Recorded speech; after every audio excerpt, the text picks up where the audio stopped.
Welcome to Nimin Live, the #1 place on the internet to learn about YouTube, network with other content creators, and have an awesome time doing it. My name is Nick, and today I'm answering your YouTube questions. So if you have a question about what it is that you are doing on YouTube, there's a form down in the description of this stream right now where you can put your questions in there, and I'm answering them in the order that they are received. So first off, I just want to give a high five and fist bump to Mike's Auto Detailing. He says that he hit his first 1,000 subscribers this coming week or this week. He's already hit it. He's already passed it. So high five and fist bump to you, Mike. Nice work, man, on that. I also want to let you know that if you are watching this on the replay, there is a lot of valuable information shared here for YouTube content creators. So feel free to skip around, look for, just skip around and there will be tons of things that are going to add value to you and that will help you, just learn how to do YouTube and how to do YouTube better. So make sure that you skip around the stream because I know it's a little bit intimidating because it's long. So just wanted to get that out of the way. So, hey, what's up, Roger Wakefield, man? Hope you're doing great. Mike's Auto Detailing. Again, congratulations, man. Adoption with Nairi, nice to see you. Expat Information, what's up? Hope that you're doing awesome. Blue-Eyed Tech, nice to see you as well. Neil, Urban Explorer, what's up? My man, Doug Hoosen, good morning to you as well. It's Neil's birthday today. Thanks for that, Roger. So it's Neil's birthday today, so happy birthday to you, Neil. High five and fist bump to you. Happy birthday, my man. That's so funny. So basically with the thing in the background, I was going to add a like a big birthday thing for like anytime somebody comes in and they say they have a birthday. And I was like, probably nobody's going to like come in and say that today because they don't say it a lot. And then of course you have a birthday today. Like imagine that, right? So, okay. So anyway, happy birthday.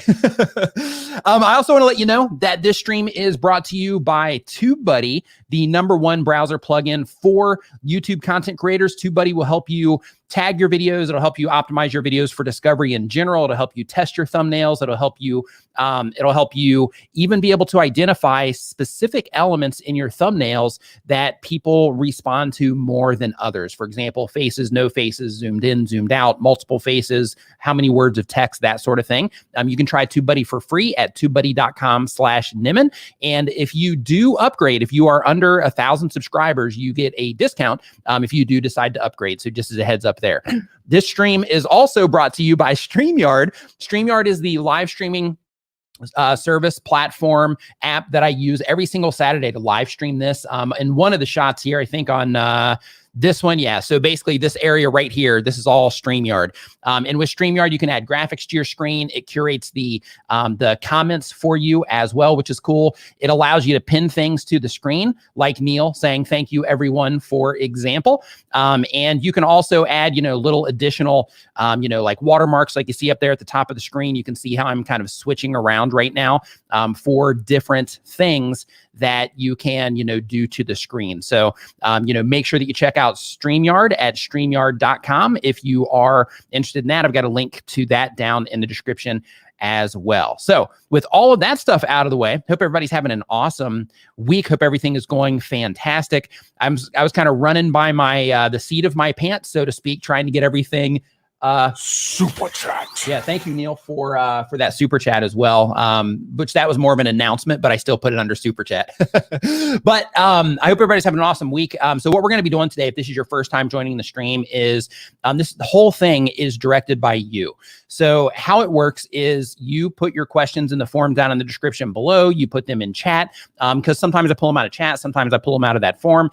And as I see them, then I basically answer the question, and hopefully it will add value to you in some way or help you get over whatever hurdle it is when it comes to when it comes to your YouTube channel, help you understand things a little bit better, help you get off to a solid start. So hopefully you are going to participate in asking questions. So if you have something that you want to know, don't just hang out.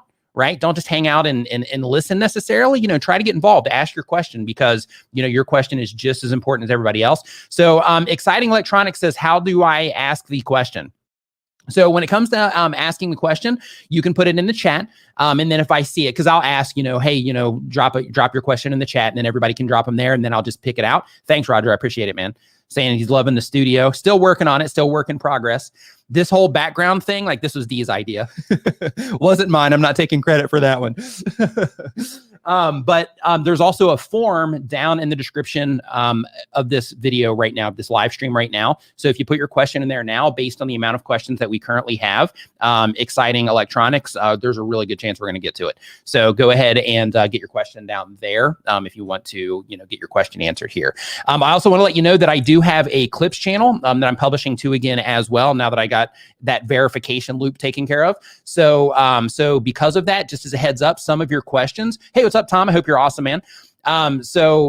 Basically with the questions that are answered here, some of those are also going to be clipped out and they're going to be put over on the Nim Extras channel as well. So make sure there's a pinned comment at the very top of the comment section right now. Make sure you go over there, you subscribe to that YouTube channel, because your question, when it shows up here, might actually show up on that channel as well. Plus, there's tons of, awesome information over there also. So we're going to go ahead and get into it. Go ahead and start the party off here today. So the very first question here is from Adventures with Abigail. Adventures with Abigail says that they upload 1 time per week or more. It's a teen lifestyle / productivity channel. And the goal of the channel is to encourage and uplift others and make a little bit of money. And the question is, hey there, Nick. Hey there, Abigail. Says, I feel like I'm not getting growth. I have trouble finding ideas for videos that people want to watch. Do you have any tips for me on how to improve my CTR and audience retention and get them to subscribe? So if you're having trouble finding ideas that people want to watch, the easiest way that you can do that is just go directly to YouTube, go up to the search bar and start typing in things around the type of content that you make. And YouTube is going to auto-complete what it is that you're typing based on things that people are looking for. So if you're looking for video ideas that people are interested in, that's telling you exactly how they're looking for what it is that you're making. And it's also showing you the things that people are interested in. So because of that, it makes the process of coming up with ideas really easy. I have an entire video showing you step by step how to actually go through this process of coming up with video ideas. And the topic, I think, or the title of that video is something about, unlimited video ideas. But if you just look for my name in YouTube search and then you put in video ideas, there's going to be a handful of videos there. Just click on the most recent one because that one I believe is the most detailed in order to, help you get over that hurdle. Flash in your pan, thank you. Glad that you are enjoying it. Good morning, Cooking with Grace. Hope that you are doing awesome.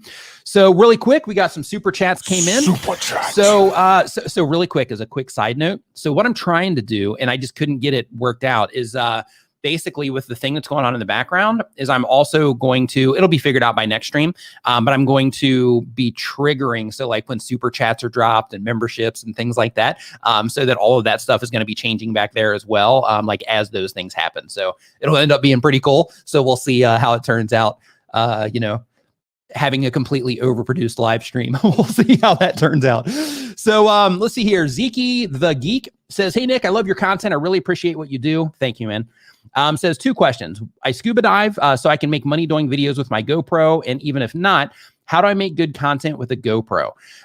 So one, absolutely, you can make money with scuba diving content. You just have to get creative and think of things that people would be interested in. So for example, in your case, and keep in mind, I'm just spitballing this, but you'll be able to find a lot more ideas.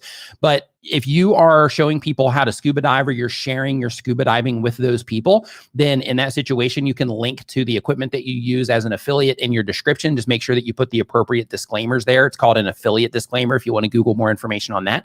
But what you want to do is you want to put links down in your video description, letting people know the stuff that you're using for your scuba diving, and tell them in the video, hey, these flippers right here, I really dig these. I got a link to these down in the description if you want to, look for more information on that. But you can get started with Amazon. That's a good place. Or if there are very specific places around scuba diving that also have affiliate programs, then that's a good way to get started. In addition to that, you also have the ad revenue when it comes to YouTube once you're in the partner program, if you're not already. And then you can also put together additional things like, hey, if you're just getting started with scuba diving, I put together this PDF, which tells you like all the different equipment, all the different things to keep in mind, all the, best schools and all of the, things that you have to learn before you start scuba diving so that you can do it safely through like a PADI, whatever it's called, course. But basically, start compiling that information. You could technically sell that as well off of your channel for, a few bucks, $20, something like that. So you definitely have options when it comes to things that you could do. In terms of making good content with the GoPro, learn to edit.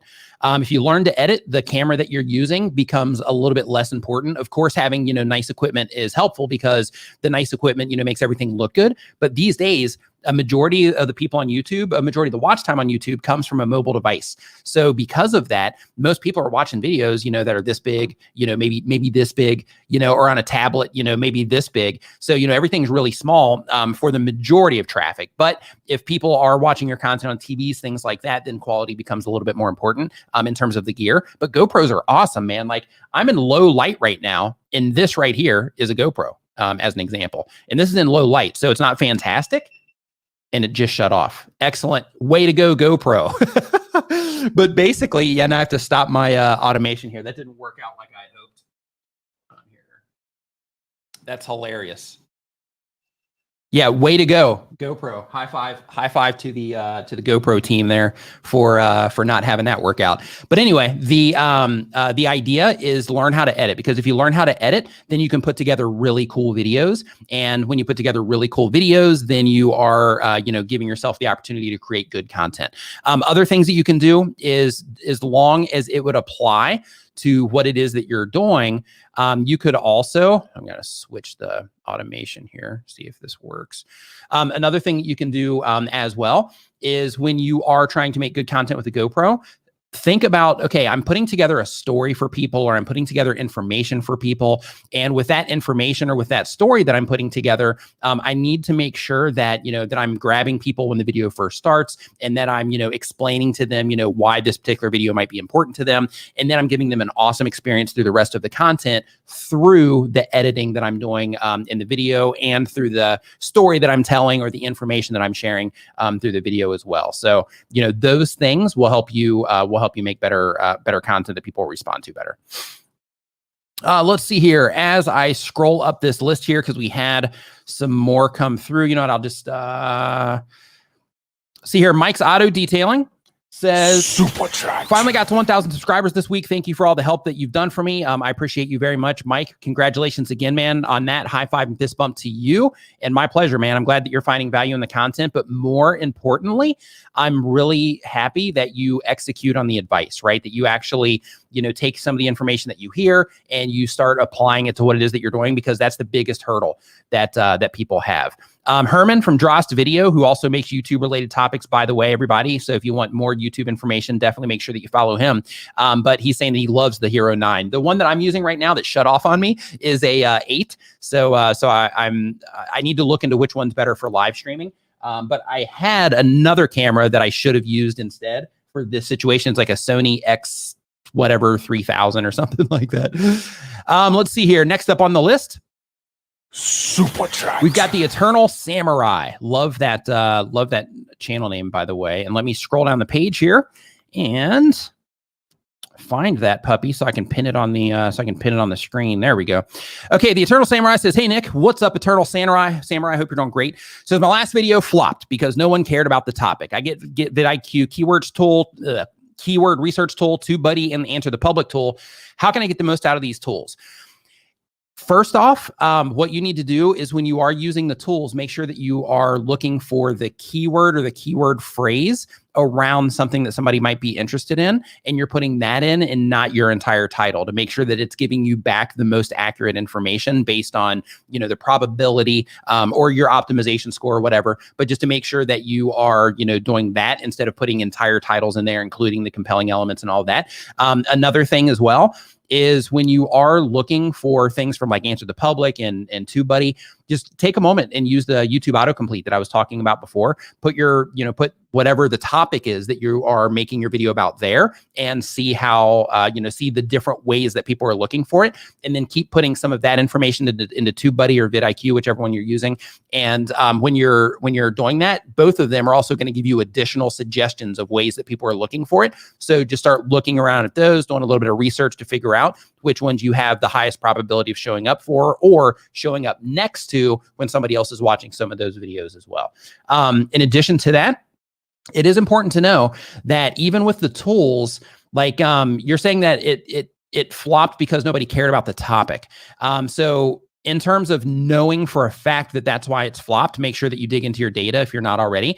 And the reason for that is because, the topic could be something that people care about, but when people started responding to the video, maybe you didn't get the response that was needed for YouTube to deem that as a satisfactory experience for them in order to keep showing it to more and more people.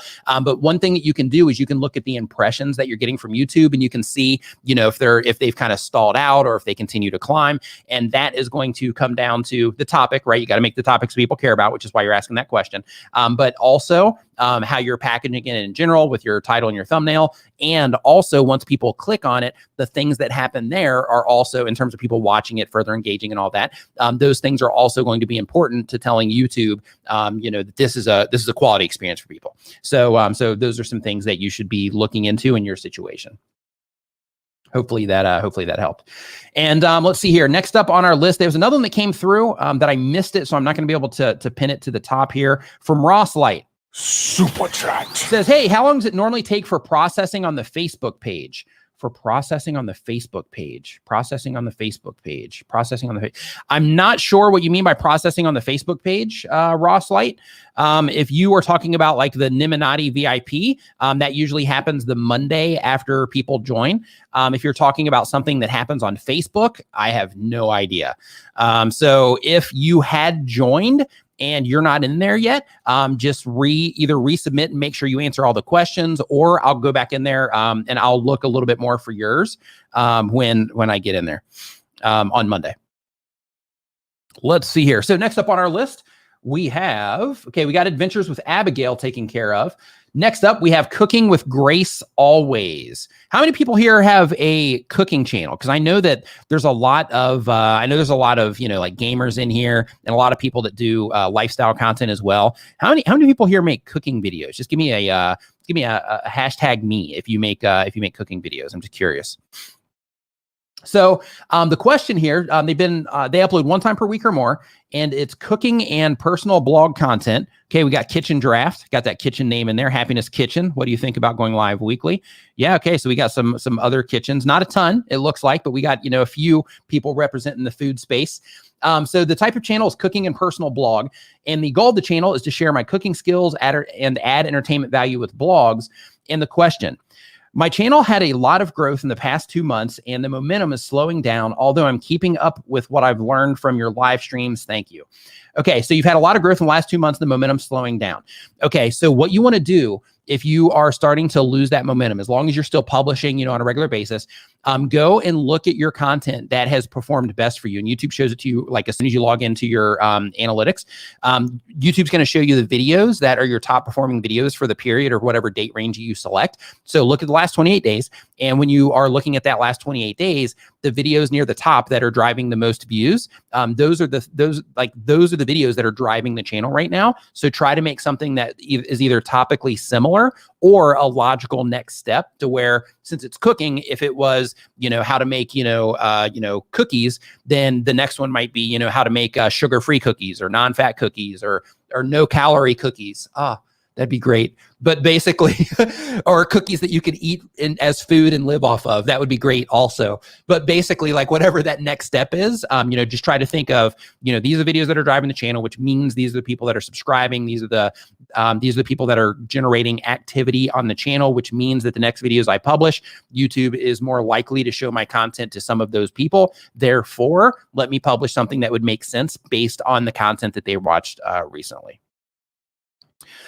Let's see here. Chew D3.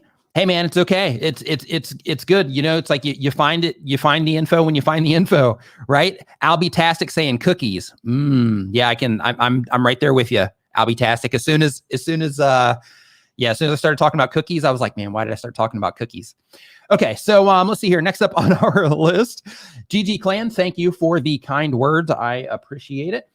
So next up on our list, this one's coming from the forum, and after this one, we're going to pull a question out of the chat. But hold tight on the questions there. I'll let you know when to drop them in there. So when I'm looking at it, Kenchu Gaming. How many gamers we have in here? Give me a me if you are a YouTube gaming channel. Give me a me.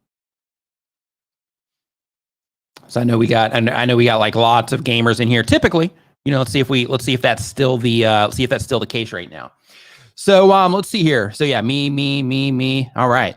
So either we got a lot more gamers in here than food folks, or gamers are more likely to interact. I'm not sure which one it is, but it's a lot of gamers. So I'm going to guess that it's the gaming world. Let's go ahead and pin one of you guys up here just to for thanks for participating here. Let's go ahead and just do DNL Fireblade while I'm answering this question.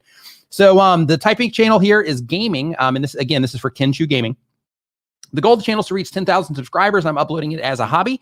The question, I joined YouTube in 2012 and I reached 1,000 subscribers this year. I wonder why my videos aren't getting much views.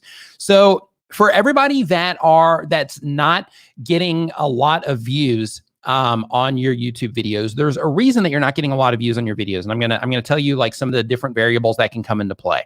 First, if you would like to get more views on your videos, just give me just say me, or I would like to get views, anything like that. Just for the sake of, me just, seeing what's going on there. Plus, I'm trying to see what's up with my chat rate and how it's going to do on the stream and that sort of thing as well. In transparency here, right? Just being straight up. But basically, when you're not getting views on your YouTube videos, it comes down to a handful of things. Either one, the topic itself isn't something that people care much about. So if you are doing really obscure games, for example, to where not a lot of people are playing them these days, but you just happen to love them, then in that situation, there just might not be a huge market for that type of game or for that particular game. Another thing is just with the topic itself is competition.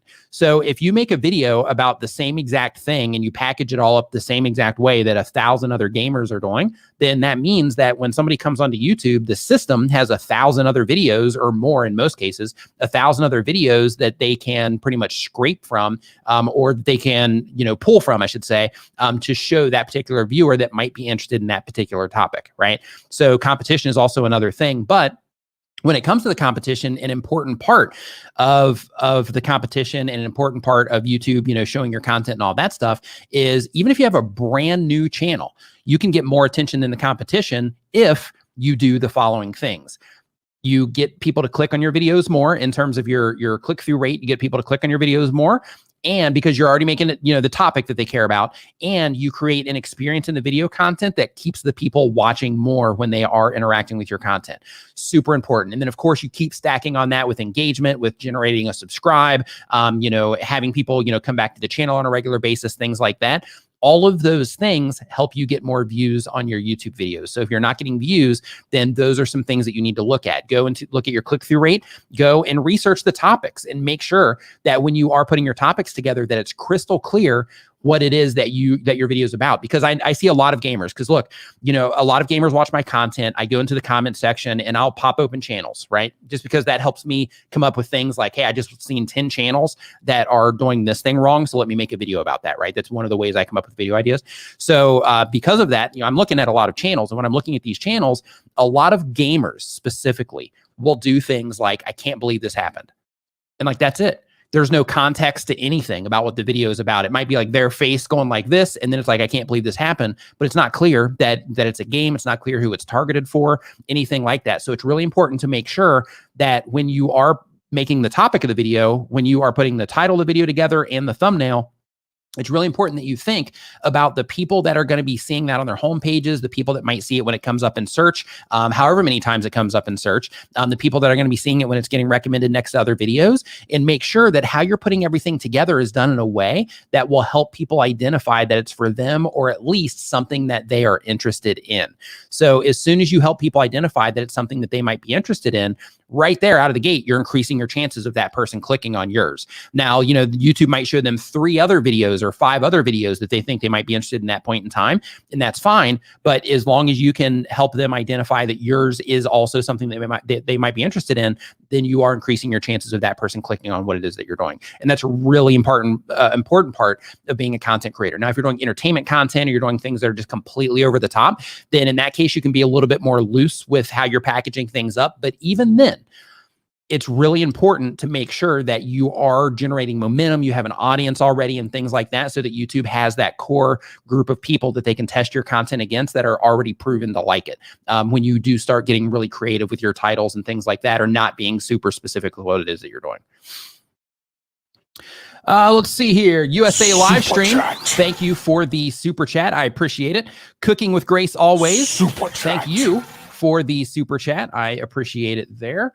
And I'm going to refresh this here to make sure I didn't miss any. And really quick, if you have a question right now while I'm refreshing this page, go ahead and drop it in the comment section right now if you have a question. And I'm just going to pick a random one here. I'm just going to pin it to the screen, and then we're going to answer that particular question. So really quick, while I'm waiting for those to come in, my son's mother says someone wants you to talk about membership. So if you are generating channel members with your YouTube channel, or if you want to generate additional income, whatever it happens to be, YouTube memberships are a great way to do that. When you are doing YouTube memberships, just make sure that you do have something that you can offer in return, or make sure that you have actual fans that are hyper engaged if you're doing like entertainment content or something like that. Let's see here. So we're going to do DNR, DNL Fireblade is the first one we're going to pull here. It says, I upload 3 times a week and I live stream every day and unlist them. I'm a gamer who uploads Fortnite and I can't switch my content type because it's lesser views. I'm cursed to only make Tages. I'm not sure what Tages is. So basically you can switch your content type in terms of like, if you play one game, you can switch to another one, but there might be a little bit of a period of time to where, unless it's a very high response piece of content in terms of you getting them to click and then they watch for, a fair amount of time. And then, additional things as well, subscribe or, leave comments, whatever. But basically like when you are making one type of game, one of the things that can happen is when you do switch into something else, YouTube starts testing your content against those people that are, the most interacting with what it is that you're doing. So in that case, let's say that you're doing Call of Duty, or in your case, you're on Fortnite. Let's say that you switch over to Call of Duty. Well, right there, if a lot of those Fortnite players aren't interested in Call of Duty, that core group might not be, that perfect fit for them. However, that doesn't mean long term that those Call of Duty videos aren't going to start generating their own audience if you play Call of Duty. But as a gamer, ultimately you want people to, come in and, play or hang out, while you're playing whatever it is that you're playing, just because they like how you do it. But when you are playing around a specific game, that can, of course, that just makes all of it easier, right? That's the idea with focusing on one game, is it makes the growth side easier so that you can start getting that momentum. And the reason that this is important is, let's say that you're just getting started. Let's say you have 100 people subscribe to your channel. Let's say out of those 100, let's say you have 10 people that come in and watch every video that you make. Out of those 10 people that come in and watch every video that you make, some of those people, when you start playing another game, let's say 2 of those people might come over and start watching all of the content that you make on that as well, because they just love how you put stuff together. So at 100 subscribers, it might seem like, or 100, engaged viewers, it might seem like, oh man, my channel is completely tanking because I'm, kind of shifting the way that I'm going. But if you amplify that to 10,000 subscribers, then in that case, you have a lot more people that are into what it is that you're doing, and they'll come over and watch some of that other game as well. So the whole concept of focusing on like one game when you're getting started is to just get the machine turning for you, right? Just to get people, coming in, get people, used to you and coming to you on a regular basis for the type of content that you put out. So just consider those things. Okay, so really quick here, let's grab another question here from Nostal Gamation. Says, hey Nick, good evening. I want to know your thoughts about the 24% tax this coming June, since I'm not in the US, but I want to cater to the US. So to my understanding so far, and I'm still researching this, I know Roberto Blake, he's also putting together some content on this, so make sure you subscribe to him. I got a link to him down in the description below, as long as some other YouTube help channels and that you should be subscribed to. But basically with this, to my understanding, you're not necessarily going to get, withholdings or anything like that. You just have to make sure that you fill out the paperwork. And then if there's not like agreements between the countries and things like that, then you might end up in the situation to where they withhold. But I think it's more about just filling out the information so they know not to withhold. And the thing is if you don't fill out that information, then in that situation, then they might withhold it because you haven't filled out the information. So keep that in mind as well. And I know that question is going to come up like a million times during the live stream here. So Lyle Weber says, hey Nick, what screen are you using in the back? How wide is it and how far do you sit from the back screen? I have an iPhone and a webcam for filming, so trying to figure out what to do with the background. So I actually, it's not the thing here. I'll actually zoom out so you can see the whole thing really quick. So The thing is, it's not, and you can actually see it there too. It spans the entire wall there. But basically hold on, nope, this one. Yeah, but basically what it is there's a projector. This is happening with a projector. So there's a projector, a BenQ projector that is, now I gotta get my framing back together here really quick before we switch scenes. That should do it. So basically the projector is over there, and with the projector over there, it allows it to throw here. Like you can see if I lean back, how it hits the top of my head right here, right? So with that, like I typically sit like this, so then it's just cruising like right over my head and hitting the wall so that it goes down low enough. Now, if I was, if it was easier to find here, because I had to, like, it took me like 2 weeks just to find a reputable place to get a projector here because I'm in Thailand. But basically with, like if I could have done this better if it was a short throw. If it was a short throw where I could put it like, back here behind me, but then it was still like a big screen short throw, then in that situation, that would be another way to do it. Okay, so next up on our list, let me scroll up here because there were some super chats that came in. Got to get you guys taken care of for show. Let's see here. Let me scroll down the page. Okay, first up on our list, we've got Ranzan. Says, so I have another channel named Encoder VCI on YouTube. I don't know why I don't get a lot of views. So the thing that I was just talking about with, here's the thing. When it comes to YouTube, a friend of mine, Jesse Davis, he lives in Bangkok. He has a handful of YouTube channels. One of them's got like 5 million subscribers. Another one's 1 million, several 100,000 subscriber channels. And one of the ways that I heard him explain the algorithm on YouTube is it's a mirror. And basically what that means is, YouTube even says the algorithm follows the audience, right? So that means if the audience responds to what it is that you're doing, the people that YouTube is showing your content to, if they respond to what it is that you're doing, YouTube's going to continue to show that content to more people.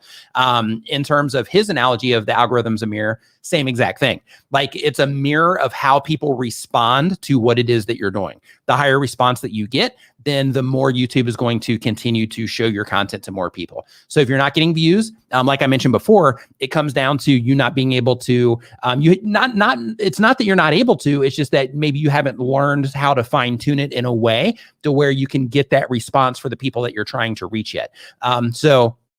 So basically, you got to get them to click, you got to make videos about things they care about, and you got to get them to watch for an acceptable amount of time in terms of YouTube deeming that as a satisfactory experience for those people that are coming in and interacting with your content. But you'll see that even though you're not getting a lot of views, you'll see that YouTube still gives you impressions.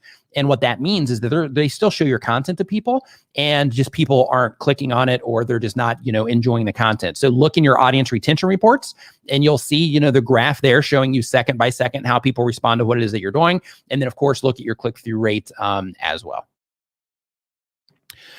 Let's see here. Next up on our list, we've got SBE Bartender says, hey, Nick, amazing live. Thank you. We'll love a channel review from a YouTube expert. Yeah, we're actually not doing that. We do that in the members only group. So for the Niminati VIP Facebook group, I live stream there every Wednesday. And basically we have a list in there that we work through, and people put a link to their channels. And then when I go live, then I go in there and I answer, like I look at their channels and I give them a very specific, answer to the specific question that they, were asking. So I don't, dig into their analytics and all that stuff. But I mean, it's $5, right? So, I'm not digging into analytics and all that, but I am, looking at, the outside of the channel. We're looking at their titles, looking at their thumbnails, looking at how things are structured, and that sort of thing. So definitely head or become a member for that sort of thing. Super chat. Ranzan. Oh, got that one already. Oh, wait, is this the same one? Oh, you make Stickman. Yeah, so we answered that question already here, Ranzan. So thank you for that additional one. And then we've got Dan Waring says, my channel covers trends and offbeat news. I upload multiple times a week, but because my day job hours always change, it's hard to commit to an exact upload schedule. Any advice? Absolutely.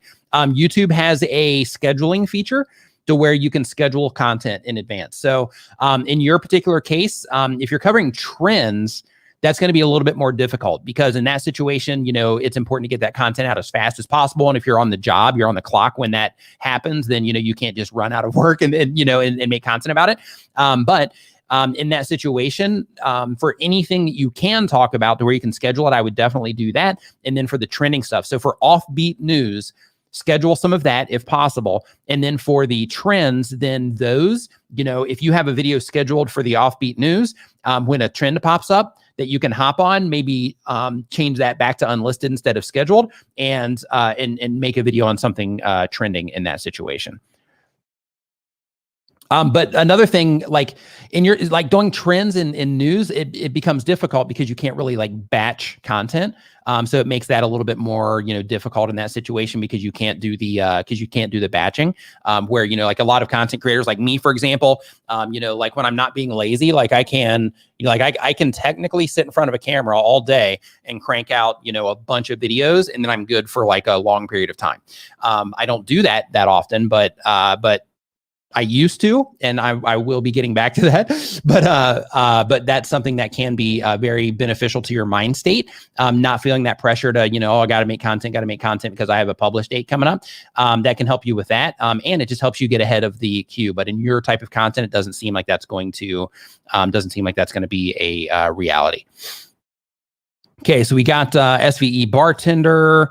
Let's see here. Paul Peck, Apprentice Ewok.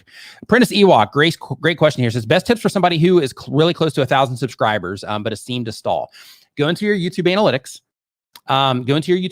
Figure out which videos have driven the most subscribers for you, which videos have driven the most views for you, which videos people watch for a longer period of time, which ones people click on the most.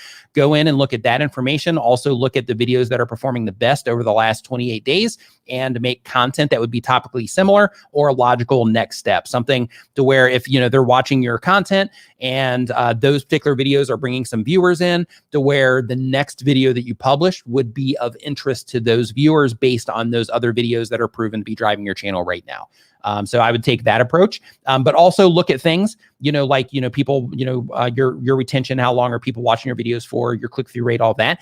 Because, it could just be, if you're stalling, it could just be that. To where it's like, hey, people just aren't responding like they used to, or I'm not able to get people to click like I used to, because there might be something that you used to do that you just took for granted and you just did it, where now you're thinking about everything and trying to be perfect about what it is that you're doing. And you might be leaving out something that was really effective for you before that you just naturally did. So I would also compare some of the new content that you're doing to the older content that you were doing. And inside of YouTube Analytics, they have a grouping feature where you can literally group together, here's 20 of my pieces of my new content, or 10. Here's another 10 of my older content that perform well. Let's go in and compare the two and see, why YouTube might not be showing some of the newer content as well.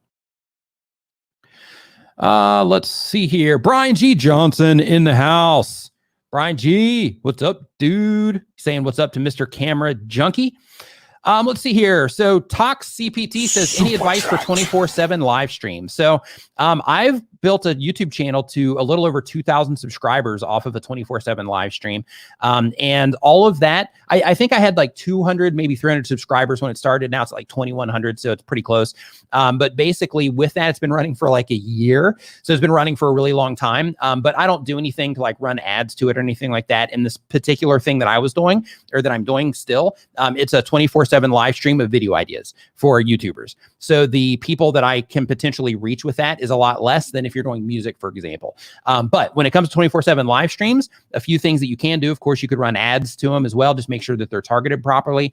You can also try to collaborate with other people that do, similar things in terms of, adding playlists to each of your channel pages, and, one playlist of theirs on your channel page, one playlist of theirs on your channel page, that type of thing. In your case, if you are monetized, or not monetized, but if you have over 1,000 subscribers, if you can use the community tab as well, so that you can start, trying to do collaborations through the community tab also, with other, channels that do music, if you're doing music, that type of thing. But in terms of the actual tech behind it, you can use something like OBubble. That's what I use for mine. Use something like OBubble. It's a virtual private server. And then you basically run everything on their computer, on their server at the hosting company. And then you don't have to worry about, leaving the tech open, your power going out, your internet going out, any hiccups on your end. It's all taken care of on the host side. So hopefully that answered your question. A lot of people are getting into the 24/7 lives now. Yoga with Ali Bale, thank you for the super chat. I appreciate it. Let's see here. As we keep going down, we got Miss Chrissy saying, does Super scheduling chat. videos in advance in a specific schedule make a difference versus a random upload or premiere? So one of the downsides of scheduling, YouTube, they talked about this on the Creator Insiders YouTube channel. I've got a link to that, I think, down in the description. If not, just look for Creator Insiders. It's basically people that work at YouTube, and they share YouTube updates and things like that. And they share things about, things that, that they notice that work or don't over time. And one of the things that they mentioned at one point in time was, when possible, publish your videos not on the exact time. A friend of mine told me this like a long time ago. But one of the things that they said is, they said, don't publish on the exact time, because at that time, let's say like in this case, I go live at 9 o'clock, right? So at 9 o'clock, my local time, at that moment, as soon as I go live, there's also a bunch of other pieces of content on YouTube going live, not going live, but just being published at that same exact time. And they said that when you are scheduling right on the 00, that it can sometimes mess up the notifications a little bit, because when you publish that video as a scheduled piece of content, it's being published at the same time that a bunch of other pieces of content on the platform are. And just because it's all computer based and things like that, sometimes errors do take place, and you can end up taking a hit in that situation. That's the difference between the two. Outside of that, nothing. Performance doesn't impact performance or anything like that. It's more of just you're scheduling to publish at the same time that a bunch of other people are scheduling to publish. So because of that, like in my case, if I did like 9:05, 9:08, that would be a little bit more effective for that initial push than going live right at 9 o'clock, for example. But just easy for me at 9 a.m. Let's see here. As we keep scrolling down the page, we've got your review channel says almost hit 2,000 subscribers. Thank you, Nick, for your help and support. Nice work on the 2,000 subscribers. Love seeing that. Love seeing it. Looking good. Looking good. As we keep scrolling down the page, do you have a video on how to stream on YouTube? Absolutely, I do. Just look for my name and how to live stream, or my name and live streaming. I've got a lot of different options, but really it's so easy. StreamYard, which is what I'm using to stream this with, they actually sponsor the stream. You can see their little logo right here. And you can see their coffee cup right here. But basically with StreamYard, it's all cloud-based. So they do all the heavy lifting for you. And because of that, all you have to do is go to their website. You put in your email, they send you a code, and then you go back to the website, put in that code, and then once you're in there, then you can stay logged in, and then you just create a new stream, tell it where you want it to go or the multiple places that you want it to go. Make sure your webcam's connected, and then you're good to go. You can even use it from your phone as well. So it's really, really awesome. Let's see here. As we continue on down the list, we've got Rockstar from India in the house. What's up? Hope that you're doing great. Let's see here. So I'm scrolling down, letting it catch back up. Okay, we've got that one taken care of. So what I'm doing, because I can pin these to the screen, so what I'm doing is I'm trying to catch these and pin them as they come in. There we go. Science-Based Fitness says, Super chat. I appreciate all the help channels, been growing. Question. I have a cheap lav mic and I want a better mic. Would you recommend a better lav or something like a Blue Yeti? Do you have a mic recommendation? So if you are doing something like live streaming and the environment that you're in is a little bit noisy. So for example, I have an air conditioner right there. My old place, I had an air conditioner right there. So because of that, I have a setup like this so that I can keep the mic really close to me. And I know it's a little bit annoying in terms of what it looks like, on screen. But for me, that audio is way more important than what it looks like. So because of that, if you are just doing live streaming, then I would do something like this.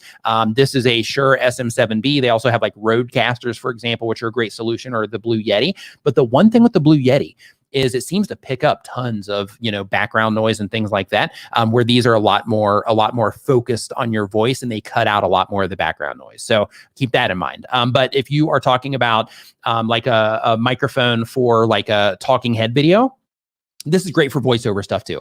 But if you're talking about like a shotgun mic for a talking head video, in that case, if you are on a budget, then the Rode Video Mic Pro is nice. The Deity microphones are nice.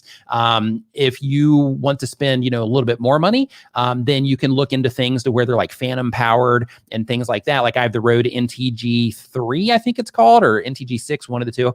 But basically with that, it becomes a lot more complicated because then you have to plug it in, you have to plug it into an interface and then plug that interface into your camera. But like the Rode VideoMic Pro, for example, that one is just directly powered right from the, like right from the device itself, and you can like plug in a charger for it and all that good stuff.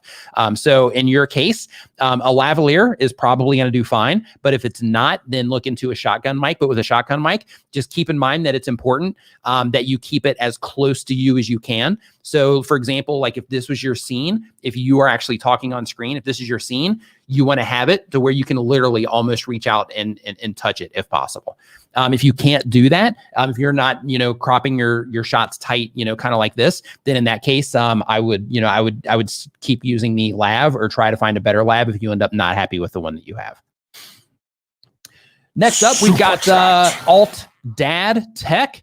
Says, just started watching your content and it's incredible. Thank you for that. I appreciate the kind words. Always makes me feel awesome getting comments like that. I started my channel a few weeks ago and look forward to implementing your strategies. I hope you all see success. Thank you for the kind words and thank you for the well wishings for the community. Appreciate it.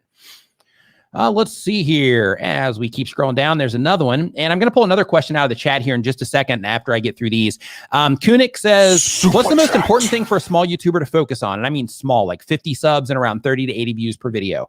Skill development. I know it's not what you want to hear. You want me to say something like, hey, focus on, making better thumbnails. Hey, focus on, editing and all of that. But all of that is skill development. So focus on skill development. So here's what you should do. If you're just getting started, because the better you get at doing all this stuff, the easier it's going to become for you. So because of that, the very first thing that you need to do is watch as many videos and edit as many pieces of content as you possibly can. Even if you have already edited a video for the sake of practice, try to edit it better. Even though you already have it uploaded to YouTube and it's already there, it's doing its thing, try to edit it better and just keep experimenting and trying to learn how to edit your videos in a better way. Learn everything that you can about your editing software so that you can do whatever it is that you want with your edits and you're not held back creatively. That's going to help you make better content.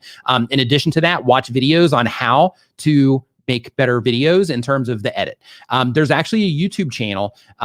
Logan Paul's video editor has a YouTube channel. I can't remember his name. It slipped my mind off the top of my head. Hopefully somebody here has it. But he has a YouTube channel and he talks about like all the techniques they use to edit videos. Watch every video that dude publishes because it gives tons of insight into like what's important when it comes to editing.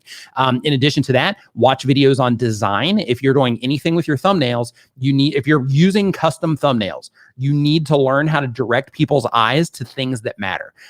So the things that would be important to them or the things that you want to grab attention. So if you watch videos on design, then that's going to teach you about color. It's going to teach you about how to properly use imagery. And it's going to teach you about how to lead people's eyes around imagery as well. So it's going to help you learn how to stand out when you're in a sea of other thumbnails. And it's going to help you learn how to, when somebody sees your thumbnail on their phone or on a computer, whatever, to actually direct them to where they see it. And then their eye naturally goes to the thing that you want them to see, right? That's what design's all about, is directing the eye to the thing that you want people to see. It's not just about making things look pretty. So I would focus on those things. Also, another really important one is if you're on camera or you're doing voiceovers. So if like you're doing anything, then in that situation, also watch a YouTube channel called Charisma on Command. Charisma on Command is all about, just charisma and getting people to, like you and respond to you and all that good stuff. Watch that YouTube channel and practice a ton. Practice with like voice fluctuations, practice with how you're actually presenting on camera as well, because your camera presentation does matter.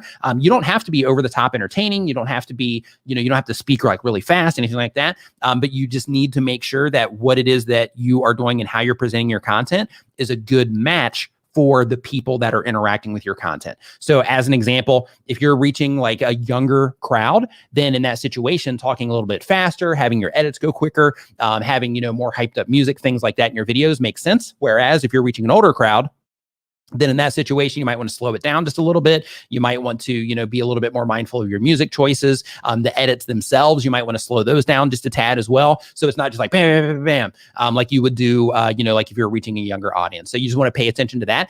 And as part of skill development, watch videos from other channels inside of your niche, the type of content that you make. Also, watch videos outside of your niche as well. So let's say, for example, I'm not sure what type of content that you make, but let's say that you make gaming content. Well, if you make gaming content, also watch, even though you might not be into it, watch successful lifestyle content and see how they're actually putting their content together. Don't watch it and think, hey, am I entertained by this? Watch it and think, how are they editing this? Is there anything that they're doing cool in their edits that I could apply to what it is that I'm doing? Is there anything that I'm noticing that they're doing in their edits, or how they're presenting the content, or how they're telling their story that I'm not doing, right? Or that I could apply to what it is that I'm doing. Watch vlogs, same exact thing. Watch, you already watch my stuff, so channels like mine. Watch, all kinds of different content so that you can just start broadening your horizons on ideas for when it comes to your edits as well. And one of the things that I mentioned just a second ago that I said in my brain that I was going to mention when I was done saying that, it completely left me. So I'll come back to that one at another time. But those things, skill development is going to be a really, really important part of what it is that you're doing on your YouTube channel. And again, you don't have to be over the top. A lot of people think that camera presence is about being super excited and over the top and all that stuff. It's not. For your audience, hey, Roberto Blake in the house. What's up, dude? Hope you're doing awesome. So for certain types of content, that's great. Other types of content, it's not necessary. I actually watch a handful of channels to where by those rules of hey, you got to be super entertaining. They're boring, super boring, but they're crazy informative, and they're very articulate in how they communicate, and they communicate in a way that I resonate with. And because of that, I still watch them, and I'll watch their videos all the way to the end. Heidi Costume CO in the house. Hope that you are doing fantastic. Renee Ritchie, what's up, dude? Okay, so let me keep on scrolling down the list here. Hey, by the way, I don't know, are there any live streamers in here? If you're a live streamer, just give me a hashtag me. I'm just curious to see if there's a lot of live streamers in here or not. But if you're a live streamer, just give me a hashtag me, because I just want to I want to let you guys know something. I want to let you in on a little bit of information that maybe might be advantageous to you. Okay, so let's see here. I'm scrolling down this chat here looking for another question. I know we had some super chats. Hey, good morning, Eric Wait. Okay, so we do have some live streamers in here. Sweet. So Roberto Blake, he's in the house right now. He's I mentioned him a second ago. So the thing that I want to let you know is he has a Spotify channel where he's uploading original music that you can listen to in the background of your live streams without any worry of copyright headaches. If you look for Zen, Z-E-N, Buster, B-U-S-T-E-R on Spotify, then his music, you can listen to that in the background while you're streaming. You don't have to worry about getting copyright strikes or claims or anything like that. So I just wanted to bring that to your attention if you are a live streamer. Let's see here. As I keep on scrolling down, Rock Climbing Grandma, what's up? Hope that you're doing fantastic. Know thyself, absolutely. Let's see here. So as I keep scrolling, there's some super chats. I'm trying to find them here as I'm scrolling down through this list. And I think I'm just going to have to pull it from the good old fashioned page refresh. We're going for the page refresh here. Okay. So, page is fully refreshed now. And, let's see here. The next one on the list, we've got, let's see here. Doug said that I missed one. So I'm looking for that one really quick as well. 24/7 live streams. Boom. Okay. Perfect being me. Super chat. I use Google Ads and try to grow my new channel, but once the ad ends, no one watches. Is this a good strategy to grow a channel? No, it is absolutely not a good strategy to grow your channel unless you know how to properly use ads and how to target people. The reason that it is not a good idea is because the thing that's happening to you is what will happen. So here's the thing. There are not shortcuts to YouTube. And what that means is a lot of people will start a YouTube channel and they will throw money at it. They'll, just throw money on ads to try to grow the subscriber base, to try to grow the view count. And that's great if you're making content that people respond to. But if you haven't learned how to make content that people respond to, guess what's going to happen? As soon as those ads turn off, guess what's going to happen? Nobody's going to click on your stuff because you haven't learned. Remember how I just said skill development and how important that is? You haven't went through that process of developing those skills yet. And since you haven't been able to get people to click and watch your content for a fair amount of time yet, to get natural momentum on YouTube, organic momentum on YouTube, then what happens in that situation is you're spending all this money. People are coming in. Sure, they might be subscribing to the channel, but when a video of yours is shown on a homepage or in search or next to another video, they're not clicking on it. Or if they do click on it, they're not watching it for a fair enough amount of time for YouTube to deem it as a satisfactory experience. And because of that, that's where that ends up working against you. So first, if you're going to spend money, first learn how to get an organic response. So all those people that you're bringing in from that ad spend, so all of those people, at least some of them, you're able to get to respond to the videos that you publish from that point forward. Let's see here as we keep scrolling down the page. If you're enjoying the show, remember to give it a thumbs up and share it with a friend right now. All right. So Hassan Mahad says, question, views, subs, watch time. Which one should I focus on if I'm new and how? What you need to focus on is skill development, because out of all of that, watch time per video is the most important, but you got to get views in order to get the watch time. You got to get views in order to get subscribers, but the watch time itself is going to be the thing that's also going to help you get views. But at the end of the day, like skills. Like, learn how to write titles that people click on.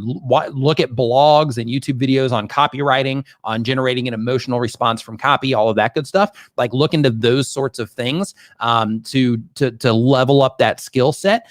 Because, like, if you are just getting started, like, there's a lot of stuff, that can really help you accelerate what it is that you're doing on YouTube. And, that skill development is one of the things that are going to help you, the most. Ralph Castenda, Super chat. And after this, I'm just going to pull a random question here while I'm looking around for these other ones. Ralph Costanza says, I hit 13,000 subscribes. Thank you so much for your hard work. Listen to Nick's advice. It works. High five and fist bump to you, Ralph.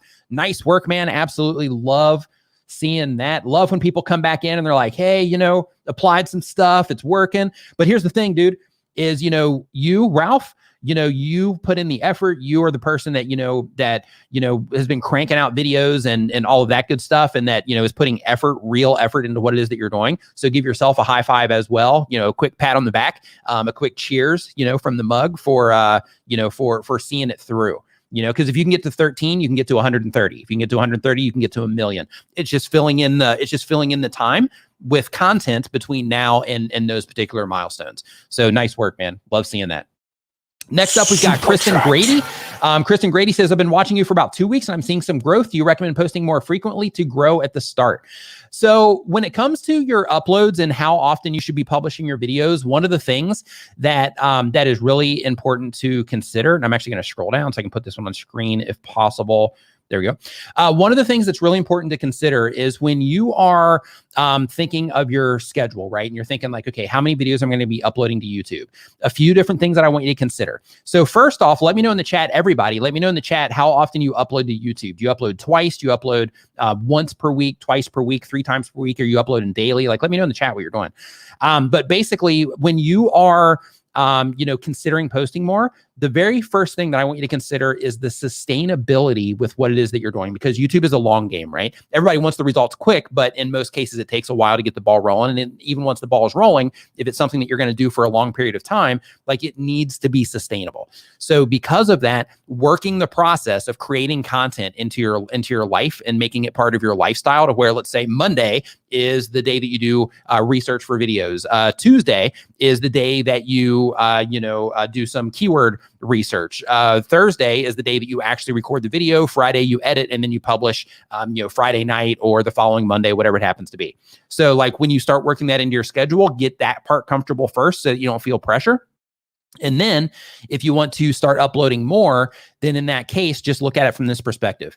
If you upload 1 video per week on YouTube, and you're already getting growth, that's awesome, by the way. But if you upload 1 video per week on YouTube, then you have 52 shots per year to have a banger video that people respond to at a high rate that's going to bring in, a lot of traffic, or 52 videos that are going to bring in a lot of traffic that people are responding to, which you're already getting that, like you're already getting growth. So if you do double that, then in that case, you have 104 chances for people to respond at a high rate to a video or a bunch of different videos on your YouTube channel. So when you do upload more, it gives you the opportunity to develop your skills faster, to get data faster in terms of what people respond to versus what they don't, based on the things that you're making your content about. And it also gives you more chances with more content to get in front of double the amount of people potentially as well. So because of that, I would definitely I would definitely make sure that you are considering those things. But if you can work it in comfortably and you're getting the growth and people are responding to what it is that you're doing, you can try going, twice a week, and then you can always scale back if it doesn't fit into your life or whatever. Let's see here. And another thing too is, when it comes to YouTube, like I actually went through like a legit burnout at one period of time. I have another channel. It's got 16,000 subscribers on it. But I have another channel that I was uploading like 2 to 3 videos per week on that channel. And the type of content took a really long time to make. And I was new to like all of this stuff at that time. So it took even longer. So because of that, I ended up burning out because I was trying to do, one business plus that. And I just kind of went all in on that. And because of that, I just couldn't handle both. I was working all the time on either one or the other. And it, kind of sucked the life out of me, so to speak. So because of that, I just really recommend that you just make sure that you're pacing yourself, so that you can, work everything comfortably into what it is that you're doing. Let's see here. SVE Bartender says, "Hey Nick, what's your VIP Facebook group again?" So it's Niminati VIP. And in order to get into that, you have to be a channel member. So look for Niminati VIP. Let's see here. As I keep scrolling up, there's some more. Okay, Be Kind. First off, love your channel name. High five and fist bump to you just for the positive message directly in your channel name. I absolutely love that. Super chat. Says, I just got a A5100 Sony camera. That's what I'm using right here. What's the best laptop and editing software? Also, do you get the information from my camera to my laptop? Okay, so to get the information from your camera to your laptop, all you need is one of these figures. So you need one of these. There we go. Come on. Okay, so you need one of these, right? A memory card. You're going to plug this in your camera, or you're going to slide this in your camera. You're going to record to this. All you have to do is take this out. Whatever laptop that you get should have a memory card slot to where you can just slide this right into your laptop, and then you can, pull the data right in. Super easy.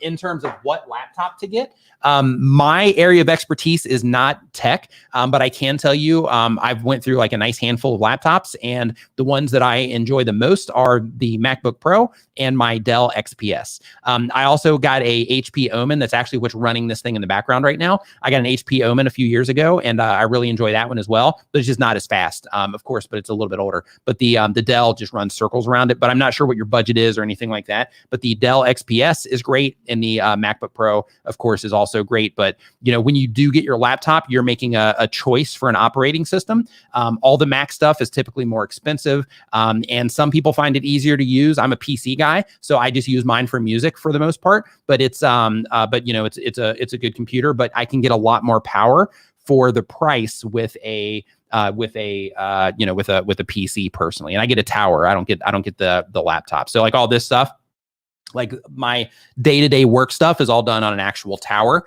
not on a laptop. All right. So next up on our list here, we've got, let's see here. Let's keep on trucking through. We got SVE Bartender taken care of. And let's see here. So Michael, and I'm just going to pull a random one here out of the chat, says, should game developers live stream on YouTube or should we stay on Twitch? I haven't seen much of an audience for it here, but I hope I'm wrong. As a game developer, if you're trying to bring attention to your games or trying to build up your audience, so when you publish games that you have that built-in audience already, I would definitely be streaming to both. So I would be on Twitch for, the people over there because there's a lot of gamers that hang out there, but discovery is a problem there. And what I mean by that is on YouTube, there's a lot of built-in discovery. So for example, like on YouTube, you have the YouTube homepage where people can find you. You have suggested videos where people can find you. You have YouTube search where people can find you once they're subscribed. You have the subscriber feed where they can find you. You have where other people can share you directly on YouTube into like community feeds and stuff. People can find you that way. You also have to where if somebody is subscribed to your channel and somebody's looking at a homepage or they log into a mobile phone, then YouTube is going to show them, that live stream there as well. So then you can pull people in that way. So just the discovery options on YouTube, just way better than the options on Twitch. So because of that, I like if I, knowing what I know about YouTube, if I was a game developer, without question, I would have a YouTube channel. And the reason for that is because I would be developing either the company brand or my personal brand as a game developer on YouTube. And I would be, one, showing other developers how to do stuff if that's the route you're trying to go. But if you are just playing your games, then in that situation, since they are probably going to be new games that you're trying to bring attention to, discovery is going to be a little bit difficult on that one in terms of how you're packaging them up. So I would make sure that you're using words like like new games to play, like that kind of thing. So when people are looking for those types of videos on YouTube, your stuff comes up when they're looking for that type of content. Let's see here. Next up, okay, we got that one. As we keep scrolling down the page, we've got Crispy down here at the very bottom. Crispy Lock says, I'm trying to build my audience more than what it is now. Question, I want to start a Facebook page to help me grow my YouTube audience. Is that a good idea? So if you're starting a Facebook page to grow your YouTube audience, no.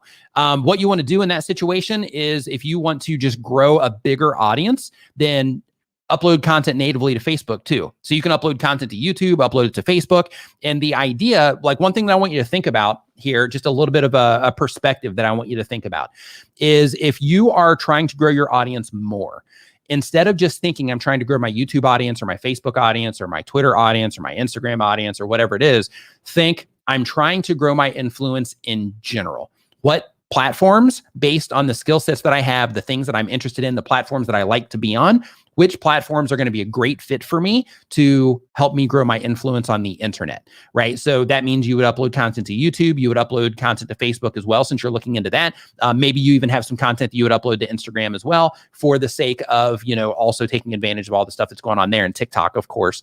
But basically, like when you are thinking this way, don't just think, I need to drive all the traffic to YouTube.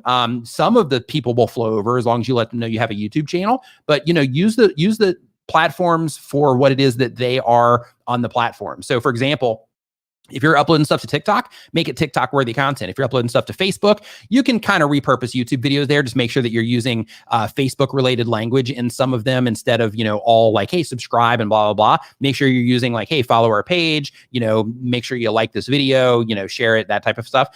Just make sure that you're using the appropriate language for the platform as well. But I mean, if you're trying to grow your audience, then I would, without question, I would, go ahead and upload your videos to Facebook natively as well, because one of the things going to happen there is, when you upload natively to Facebook is going to show that content more than they would show you, where you make a post and then you just put a link to your YouTube channel. The native content gets more exposure on Facebook. So if you're trying to tap into that and spread awareness about your channel through uploading there, then just make sure that you mention that you also have a YouTube channel, but make sure that you're uploading native content to Facebook. And by native, I just mean that you're uploading the videos by themselves up to Facebook. So some super chats came through here, and I'm going to refresh the page really quick to make sure that I get those taken care of. And while that's happening, I'm going to hop in here and answer some questions directly out of the chat as well. We got somebody saying Vegas Pro is great. Yeah, Vegas Pro is fantastic. I use Vegas Pro primarily, but I'm starting to use Premiere more, just because I love Adobe products. So it's just, kind of like a natural thing. And Vegas is a little bit weird sometimes, too. Let's see here. So SVE Bartender says, is Vegas good for editing on a PC? What are you using? Also, what camera you recommend to buy for a bartending channel? So for Vegas Pro, it's awesome. I pretty much grew my channel on Vegas Pro. Vigard, the guy that edits my videos for me, he does Premiere Pro, and I dabble in Premiere Pro as well. I'm actually getting pretty decent at it now. But when it comes to Vegas Pro, it's fine. You pay one time, you don't have subscriptions and all that, but you can run into some issues with codecs. Like, for example, like exporting 4K out of there compared to Premiere Pro, it takes like 10 times longer, at least on my machine. So like that sort of thing, are things to consider. It's just Premiere Pro seems just better optimized for rendering out large files.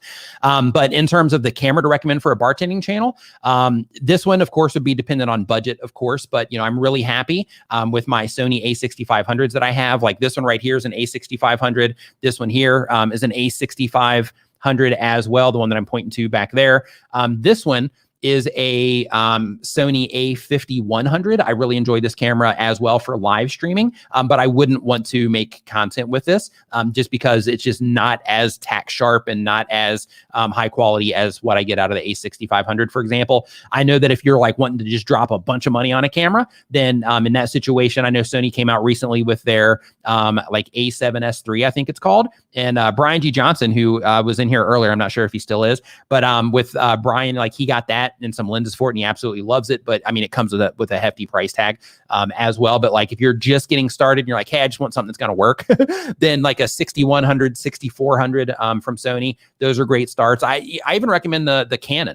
as well. But when it comes to the camera, one thing to think about is that your camera body is important, but the lens is also important as well. So like, for example, this lens here, no, this lens and this lens is a Sigma 16 millimeter 1.4. So it lets in a lot of light. And the depth of field is just crazy on this when you're up close, like in this shot.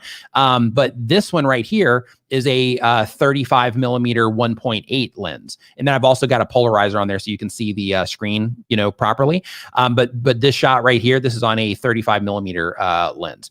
So, just a lot of different options for you, but, hopefully that will, send you in the right direction. Let's see here. So I'm going to, did I refresh the page? I'm not sure. So I'm going to refresh the page just to be safe. And then we are going to pull some other questions here. Here we go. So first one, while I'm waiting for that page to upload, says, are call to actions better for subscribing or liking? I heard from YouTube that subscribing isn't the top priority for ranking, and aren't CTA for liking more of a minimal action than subscribing?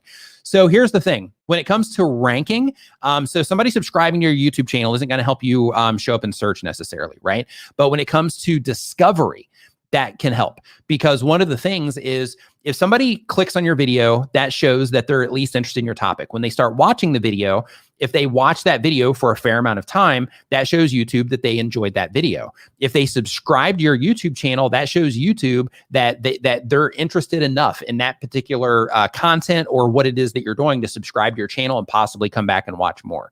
So there's a podcast called the AI Podcast. I can't remember the guy's name. I think it's like Christoph something, the guy from YouTube, but he works on the search and discovery team. And in that podcast, he was talking about, the importance of all the little actions that people can take on YouTube. And one of the things that he was talking about is making sure that people are, subscribing to YouTube channels as well, and to make sure that you are telling the system what your videos are about in terms of the metadata, titles, descriptions, tags, that you're telling YouTube more titles and description, but that you're telling YouTube what your videos are about so that they can better categorize it and show it to the right people. So because of that, the subscribe button is definitely important. But when it comes to the calls to action, absolutely do them. But when you are trying to get people to subscribe to your YouTube channel, something to think about is this. Instead of just saying, your video starts and you're like, hey, like, subscribe, click the bell, leave a comment, share this with a buddy, all that good stuff. Focus them on one thing at a time.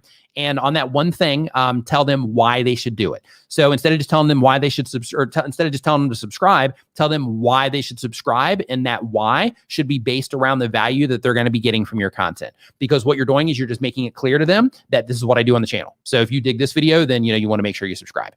So you can add that at the beginning, not the very beginning, but you get them some content first. But you can do that in the beginning, which I would wait to do until you can get people watching your videos for a fair amount of time, get them past the first like 1 or 2 minutes. And then after that, you can go ahead and, or in the meantime, you can add it at the end, as you're finishing your video up, or just use little graphics like I do. With mine, I've got little graphics that pop up to remind people to subscribe. And with those, all it is a reminder. Like, for any of you, who here is not comfortable asking people to subscribe to their YouTube channel? Give me a hashtag me. If you're enjoying the show, remember to give it a thumbs up and share it with a friend right now. So when it comes to asking people to subscribe, just remember that you're reminding people to subscribe. And if you make really good content, this is even more important.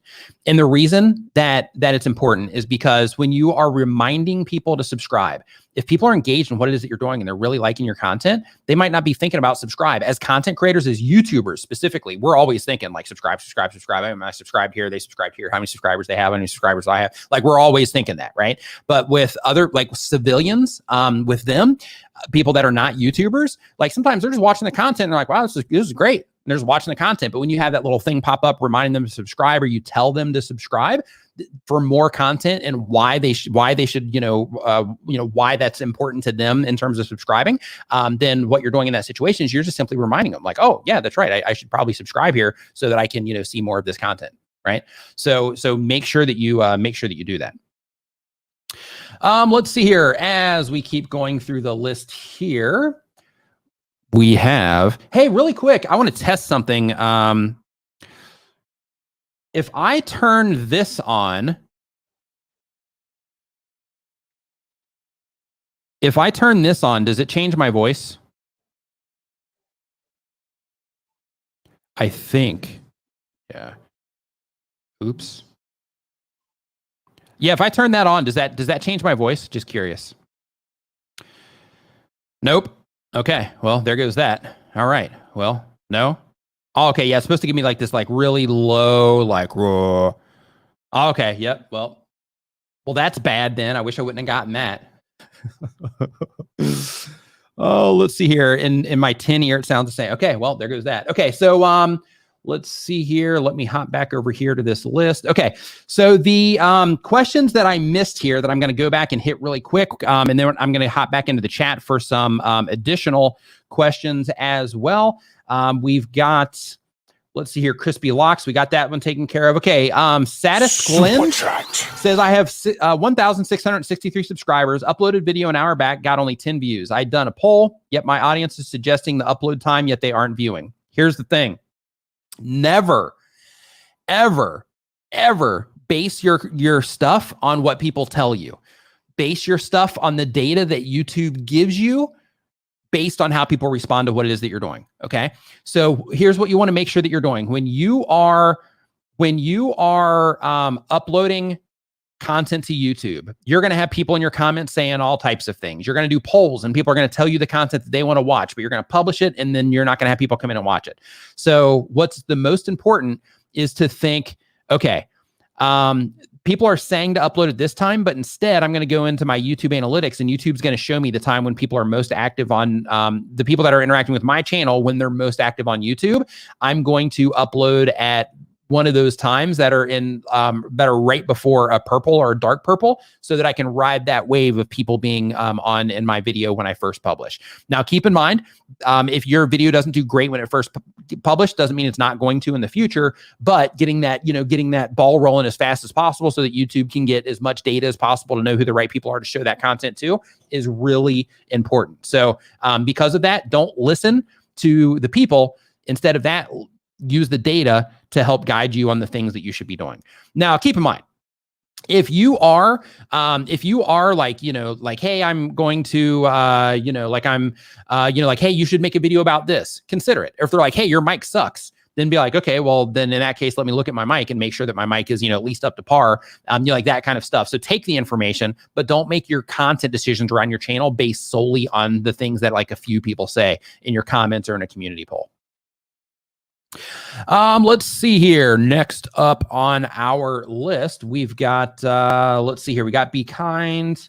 We've got Kristen taken care of. We got Ralph. Adventures with Time says, what pocket RGB light do you recommend for backlighting? So Aperture makes one. I think it's called like an Aperture M1, I believe. In this shot right here, nope. This shot right here, you can see, it's not this one. That's a Philips light, the little round one here. But you can see there's like light hitting in that back corner over there, behind the little lava lamp screensaver thing. That is that particular light. So it's an excellent light. My brother uses it to backlight like all of his videos. He actually has two. He uses one as a fill and then uses one as a backlight as well to project some color behind him. Excellent little lights. Let's see here. Next up, Super Chat. So One Step says, if you game bake tech, is it generally better to focus on one game, one type for that niche, or is it better to be broad if you want to grow?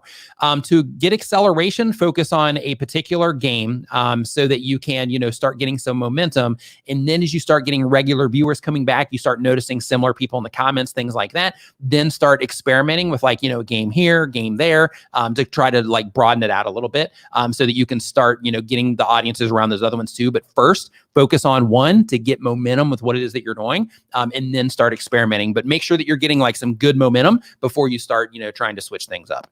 That's the approach that I would recommend.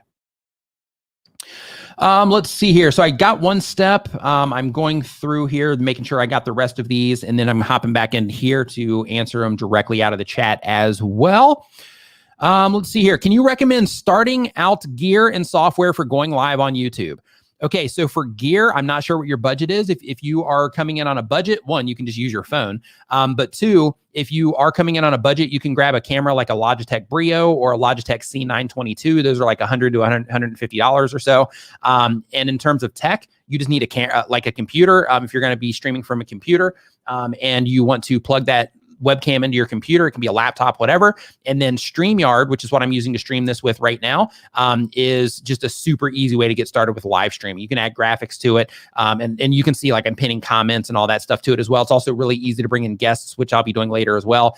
So it's just awesome for live streaming, even more so if you're just getting started.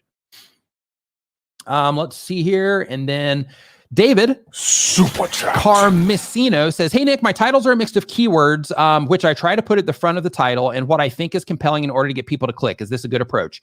Yeah, it's a good approach, but you want to make sure that you're focusing on a keyword or a keyword phrase. But if you can put multiple, like if you can, and this is a little bit more advanced, but if you can target multiple keywords or keyword phrases in one title, then of course you're increasing your chances of showing up for, a nice handful of things, as long as it makes sense for what the video is about.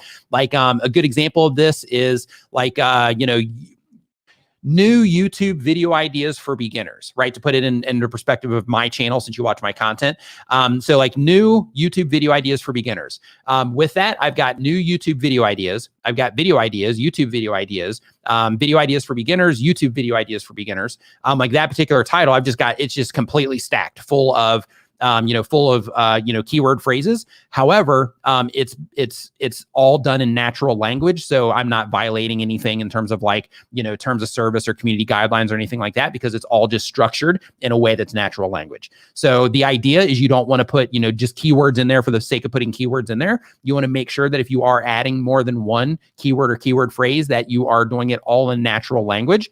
And what you're doing right, though, is putting everything as close to the front of the title as possible. But when you are putting things to the front of this, as close to the front of the title as possible, one of the things that you want to think about is that you need to make sure that the keyword or the thing that is going to grab the human being's attention that's on YouTube, that needs to be as close to the front of the title as possible. Keyword, of course, is close to the front as well, but typically that keyword is going to be the thing that grabs somebody's attention as well. And then you got to be compelling in order to push them over the edge to get them to click. So yeah, you're on the right path for sure. Totally. Let's see here. Super Chat. Ralph Castaneda, sorry about that, says, hey, Nick, please stress the fact of not needing expensive equipment to start. I'm still using my iPhone camera to create videos and a decent headset. Dude, yeah, when it comes to equipment, like you see people, like me, for example, I've got like, tons of equipment in here in order to do all of this stuff, but it's not required. Like in terms of like viewership and all of that, the actual like gear doesn't necessarily make a huge difference. Mr. Beast, as an example, he grew his YouTube channel to, it was like 100 or 200,000 subscribers just using his phone. A bunch of other content creators have as well, but I'm just using him just because a lot of people know who he is. Most people, like as the days go by, more and more people. But basically, like you have massive channels that have, got their foundations off of a mobile device. Some people, they just continue, like they're like, hey, I'm doing great and I'm just using my phone. It's fine. That it does the trick. And the reason why it doesn't matter as much these days is because everybody's watching their content here. Not everybody, most people. It's like 70 or 80% of the watch time. On YouTube, it says 70. It still says it on their press page. But it says 70% of the watch time on YouTube comes from mobile devices. That doesn't include like gaming systems, TVs, computers, anything like that. That's just mobile devices. So, if you have a 4K or 8K or 6K video, it's not going to make a big difference unless the people that you're targeting are like TV watchers or, like 4K, computer screen watchers or something like that. For those people, it'll matter. But for everybody else, yeah, nobody cares. Let's see here. So Brian D. Johnson says right here, and I want to pin this one really quick, as long as I can find it. His #1 video on his YouTube channel with 750,000 views was filmed on an iPhone. So, that's a win right there. Let's see here. So next up on our list, we got the game developer question. We've got that. Okay, I think this might have me caught up. Oh, okay, here we go. So Learn English with Bob says, Nick, your videos are a great help. You did a channel review for me 3 years ago. I was at 30,000 subs then, just crossed 650,000 subscribers yesterday. Thanks. Standing ovation for that one. Nice work. Love that. Yeah, fantastic. Nice work on 650,000 subscribers. Love seeing that information. I know the grind involved in that, so nice work and holding all that together for this time to cross those milestones. Man, that's awesome. Absolutely awesome.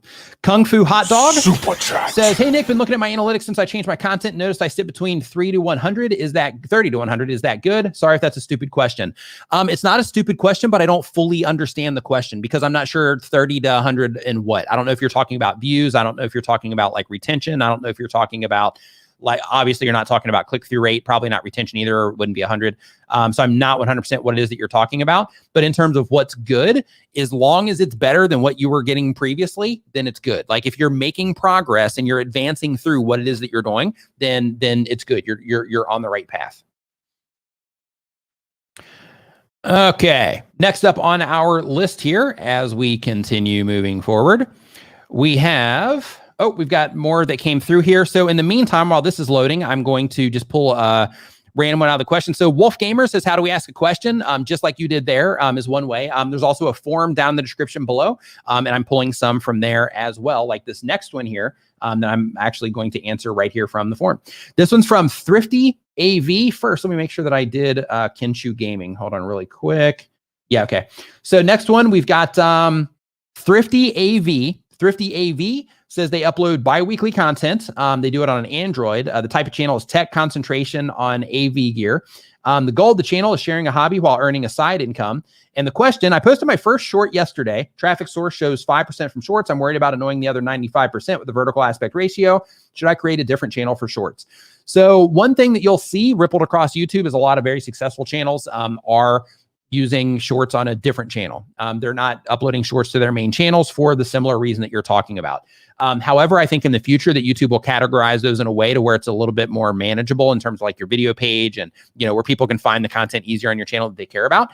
But just as a heads up, if you did the short yesterday, and you have 5% of your traffic from shorts, just as a heads up, it typically takes a few days in order for them to, you know, start actually moving and start getting, start getting more activity from the short shelf. So keep that in mind as well. But in terms of creating a different channel, if you're experimenting, then, you know, like 1, 2 on your channel, or just every now and then on your channel where you still have a majority of the video content, that's fine. But if you're going to go to where you're publishing shorts on a regular basis, I would do it on another channel for now, just so that you can start growing that channel, you know, as a shorts channel. But, you know, like if your thing, this is one thing that's my perspective on shorts. If your thing is long form content and you're like, you know, hey, I love making long form content. I love putting videos together. And because of that, I typically make 5 to 10 minute videos, or 3 to 10 minute videos or more.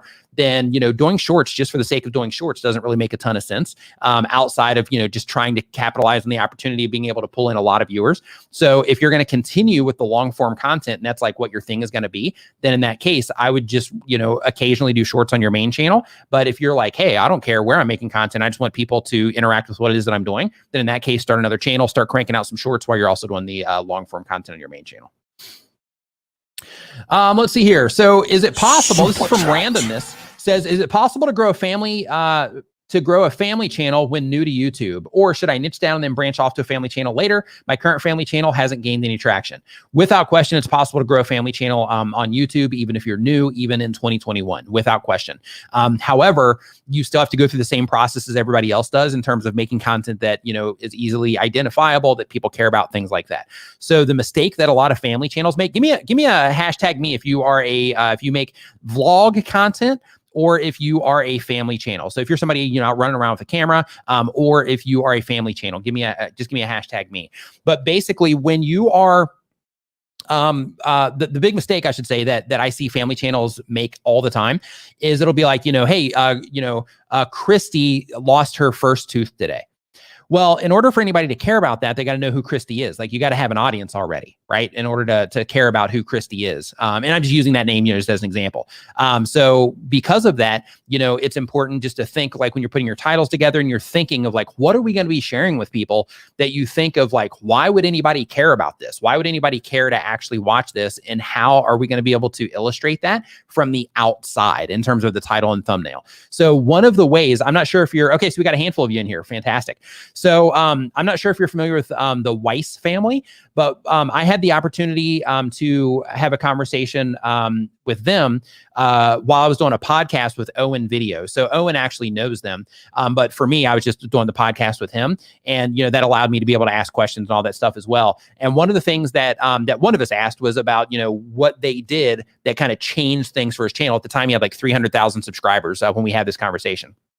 And they said that they used to just make content on, like I was talking about, like, Christy lost her first or tooth, and like, our trip to the mall and that kind of stuff. And nobody responded to that. So what they started doing is they started doing keyword research first to try to figure out things around family vlogs that people were interested in. And they started making content that people would actually come in and watch because they were making content that people cared about instead of just randomly making content and then throwing it up on YouTube and hoping somebody watched. So they were doing the research first, and then they were making the content. And they would also do little things. Like if they were going out into the world to do something, then in that situation, like let's say they were going to an amusement park or going to a very specific mall, instead of our trip to the mall, it would be something based around what happened at this very specific mall. And because of that, then in that case, they were able to, target more of like a local audience at that point as well, just based around people looking for information about that mall and things like that. And then their video popping up there. So because of that, just make sure that you're not just throwing up random content. Make sure that you're being very intentional about the content that you are releasing to YouTube. And then once you get that audience built in, then you can start kind of loosening up the reins a little bit. But, in order to start getting those people coming in initially, you need to make sure that you're making content that people will care about if they've never interacted with your content before. Super chat. T-Hand 101 Homestead, thank you for the 2 super chats. chats. I appreciate it. And relax, release, meditate. Welcome to the Niminati. Welcome to the Niminati. Next time you are on Facebook, I don't even know what I said there. Next time you're on Facebook, look for Niminati VIP. That is our members only Facebook group. Make sure you fill out all the information on the way in. That's how I verify that you are a member. And looking forward to get to know you in that group. Also, when you first go in there, we have a post in there where we are doing channel reviews. So make sure that you add a link in that particular post and that you're very specific about, the thing that you want me to give you feedback on. So in some cases, I can watch the videos, but in most cases, I don't. It's more typically about like thumbnails, titles, branding, like the content choices, clarity in terms of like, hey, if you look at this as somebody from the outside, is it something that would make sense? Those sorts of questions. So, definitely make sure that you go into that group, because there's a lot of members that aren't even in that group, and you're missing out. If you're not in that group and you're a channel member, you're missing out. Okay, so let's see here. Next up on our list here, because I got these taken care of, and I'm going to pull this one directly out of the chat. So let's see what we got here. As I scroll down, if you got a question, go ahead and drop it in here now. Okay, here's the first one. Is Patreon a good platform to make money for small YouTube channels? It can be. Yeah, it absolutely can be. So it depends on your perspective of small, right? So if your version of small is, like 100, then in that case, probably not the best place right now. You can go ahead and start it so that as your channel grows, you have those videos in your content library that's promoting that, so that as people run across those, then, more and more people will find and know that you have this Patreon available. But if you look at small as like 1,000 or 10,000 or 30, depends on what it is that you're doing, but you can start generating some like serious income on Patreon. I have a friend of mine here in Thailand. He's doing like he's just crushing it over on Patreon. He talks about crypto, and he's on Patreon, just crushing it over there. It's great. Let's see here. Next up on our list, we've got. I'm going to scroll up for this one so I can pin it, because this one needs a pin. This one needs a pin. Oh, it doesn't let me scroll up far enough. Okay, so this one is from that Junkman. Super chat. Junkman says, hit 20,000. Thanks for your help. I do almost daily videos, but at times I do a topic I know will not do well, but I just want to cover it. Is that bad? No, man. Like, that's the thing. You got to do that kind of stuff. Uh-oh, something just went down. Not sure what it was. But yeah, you got to do that stuff. And the reason that you got to do that stuff is because, like you have to have that expression side of what it is that you're doing. If you just keep yourself in that box, you can absolutely just, keep making the content everybody wants to make. But if you have stuff you want to get off your chest, or if you're like, hey, I just want to make this video, do it. Right? Just make sure that you're making more of the stuff that people come to you for, but feel free to experiment. Feel free to, make an occasional piece of content that you're like, hey, this is just my experience doing this particular thing, and I just wanted to share it because I got people to share it with. Feel free feel free to do that kind of stuff, especially like if you're uploading daily content or almost daily content, that gives you plenty of flexibility to drop in an occasional video on something that might be a little bit off topic or something that's a little bit more, personal to you. Yeah, absolutely. Absolutely. All right. So next up on our list says, let's see here. Yeah, TubeBuddy's fantastic. Great question. Yeah, TubeBuddy's great. It's fantastic. So with TubeBuddy, basically what it does, it helps you optimize your videos for discovery on YouTube, helps you test your thumbnails. It has like features that let you like change, like let's say that you have a link in your description and you're like, oh my gosh, I've been putting that wrong link in there. It doesn't work anymore, or it goes to a website that doesn't work anymore, anything like that. One of the features in TubeBuddy is you can actually change that link across like all of your descriptions within like a few clicks. So, there's a bunch of different ways that TubeBuddy helps you, get discovered, but also that they help you, manage your YouTube channel. It's a great tool. Everybody should be using it. Rev Match TV in the house. What's up, man? I hope that you're doing fantastic. Nice to see you in here. It's been a while. Nice. Okay, so next up on the list, yeah, the stream must be doing okay. If they're suggesting it to you, right? If they're suggesting it and you haven't been in here in a while, must be doing all right. So let's see here. Next up, we've got the Wickershire Project says, oops, that's not it. Let's see here. You know what? I want to address this question really quick too. Michael says TubeBuddy, vidIQ, or Social Blade. So that's like me saying like, hey, you're building a house. Should I use a hammer? Should I use a saw? Or should I use a wrench? Right? Like basically with all the different tools, like I use everything. The one that I use the most is TubeBuddy because just all the features in it and the accuracy to me has been, the best for me. But in terms of vidIQ, there is a feature that I use in vidIQ. I don't use Social Blade except to just go and like look at, people's growth history and stuff like that. But in terms of TubeBuddy and vidIQ, you should use those. You should use Morning Fame, Tube Spanner, which is a tool that's already available, but we're making it even better. And it's going to be coming out very soon now. Like that one, once we roll that out, you should be using that because it's going to help you with your workflow when it comes to YouTube as well. Like all the stuff, like, when you are anything, like if you're a car mechanic, you don't just get like a wrench, right? You get all kinds of different size wrenches, you get, drills, you get, all kinds of different stuff, things for like the oil, and all, you get all kinds of different stuff. You got a whole tool chest, when you're a content creator, the same thing. So, there's other things too that you guys should know about, like free tools, Google Trends. Free tool doesn't cost you a penny, right? It's 100% free and it's by Google and it helps you find things that are trending right now. So depending on your content type, you can actually put in your like things that you make videos about that'll show you like trend lines on if things are rising or falling. There's also a tool called Answer the Public, which will help you come up with like video ideas based on information people are looking for. There's SEMrush, which is a optimization tool, which is really important, especially if you're targeting Google. But if you are targeting YouTube, it's also advantageous there as well. And that one isn't free though. That one comes with a price tag. But there's a bunch of different tools that you can use as a content creator. And because of that, you should definitely use the ones that are like, browser plugins and all that, because it's just easy as part of your workflow. However, like there's a lot of stuff out there and you should definitely explore some of it.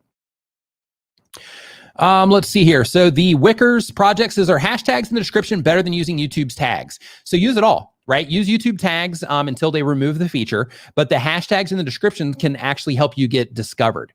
So they can cause leaks, which means they can cause people to leave your video, but they can also help people come into your video as well. So they've changed the results page on the hashtag feature. So like if you click on a hashtag now, there might be like a Niminati hashtag actually on this live stream right now.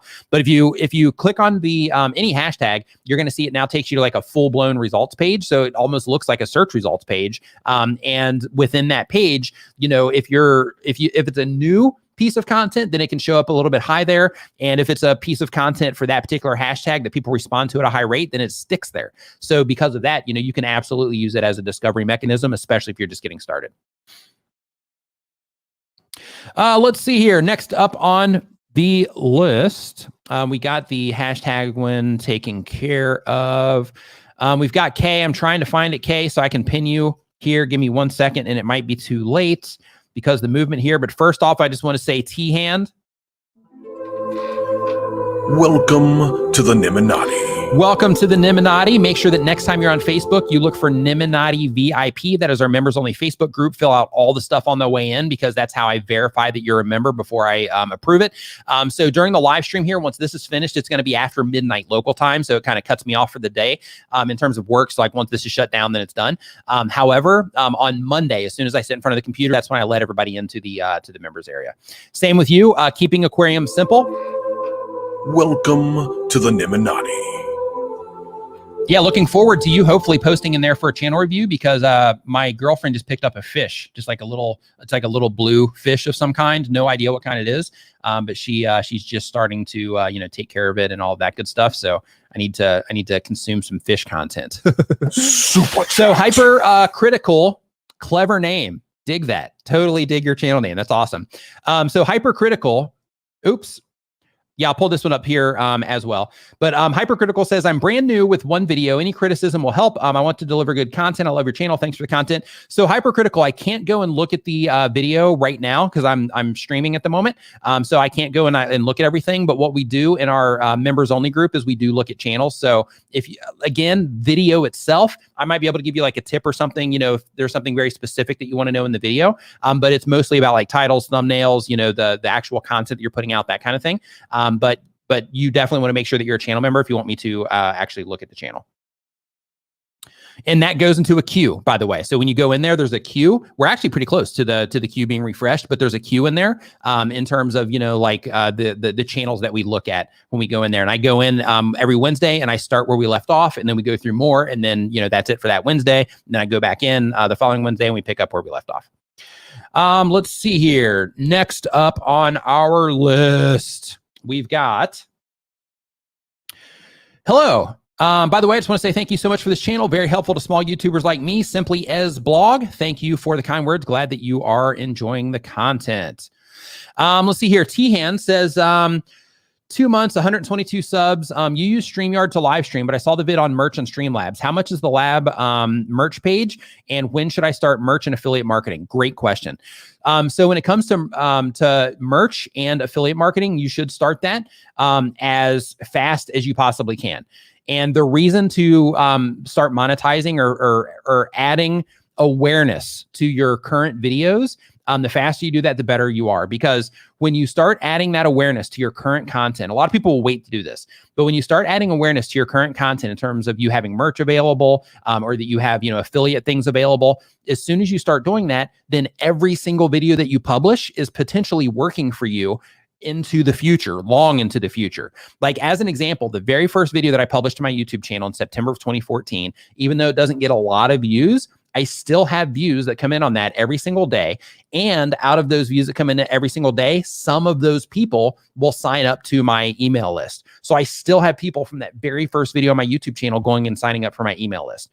And with that email list, if I want to, then I can also, remarket to them as well. I can let them know if I wanted to when I had videos published. And I also use that to, introduce, people to things that they're missing out on, free resources, paid resources, stuff like that as well. But basically by building in that monetization method from day one, basically as the channel grows, my income grew, right? So because of that, I really recommend that you start implementing some of that stuff as soon as you possibly can.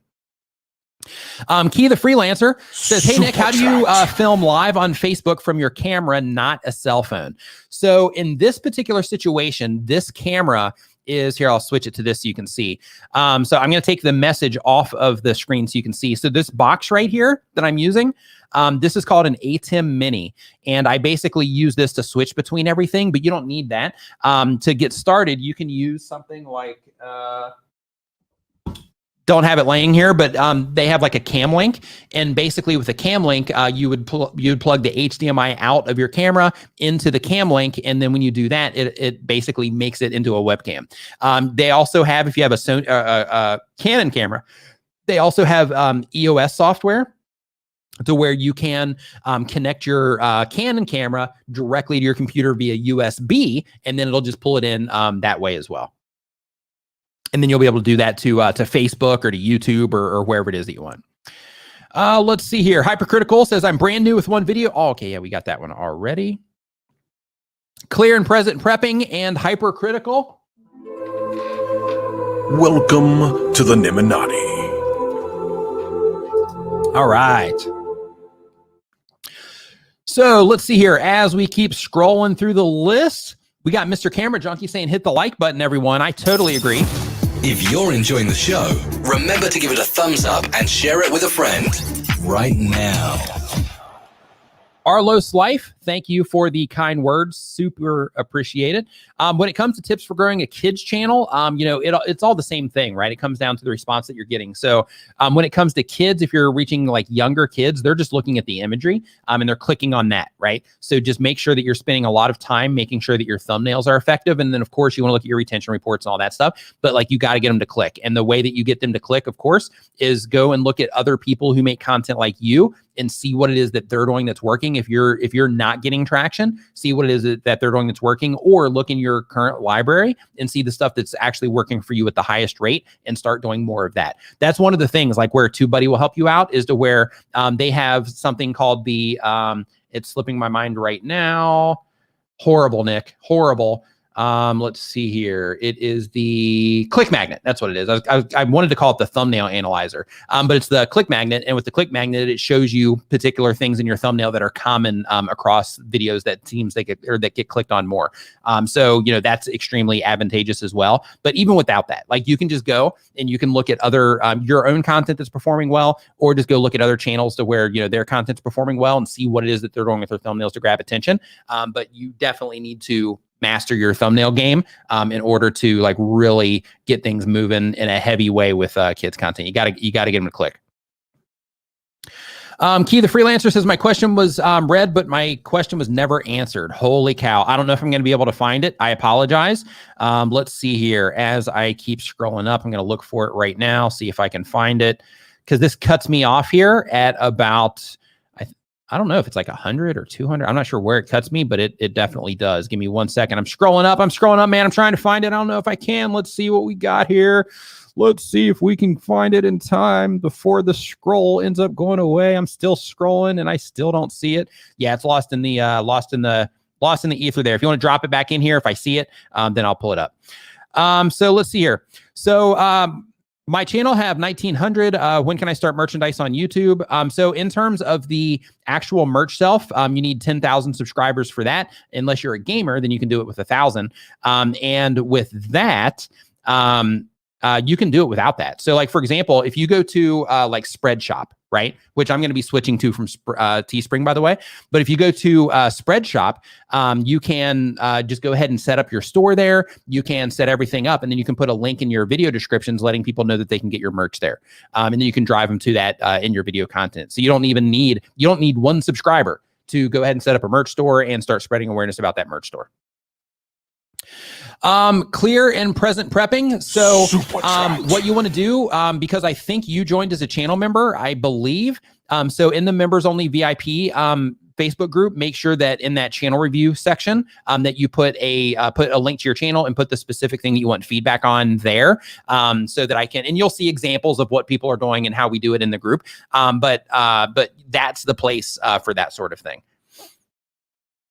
Because I don't pull them up here anymore, just because when I pull them up here, then people just start leaving. So they'll stick around for like 1 or 2, but then people just start leaving. So so because of that, I like to focus more on the questions here.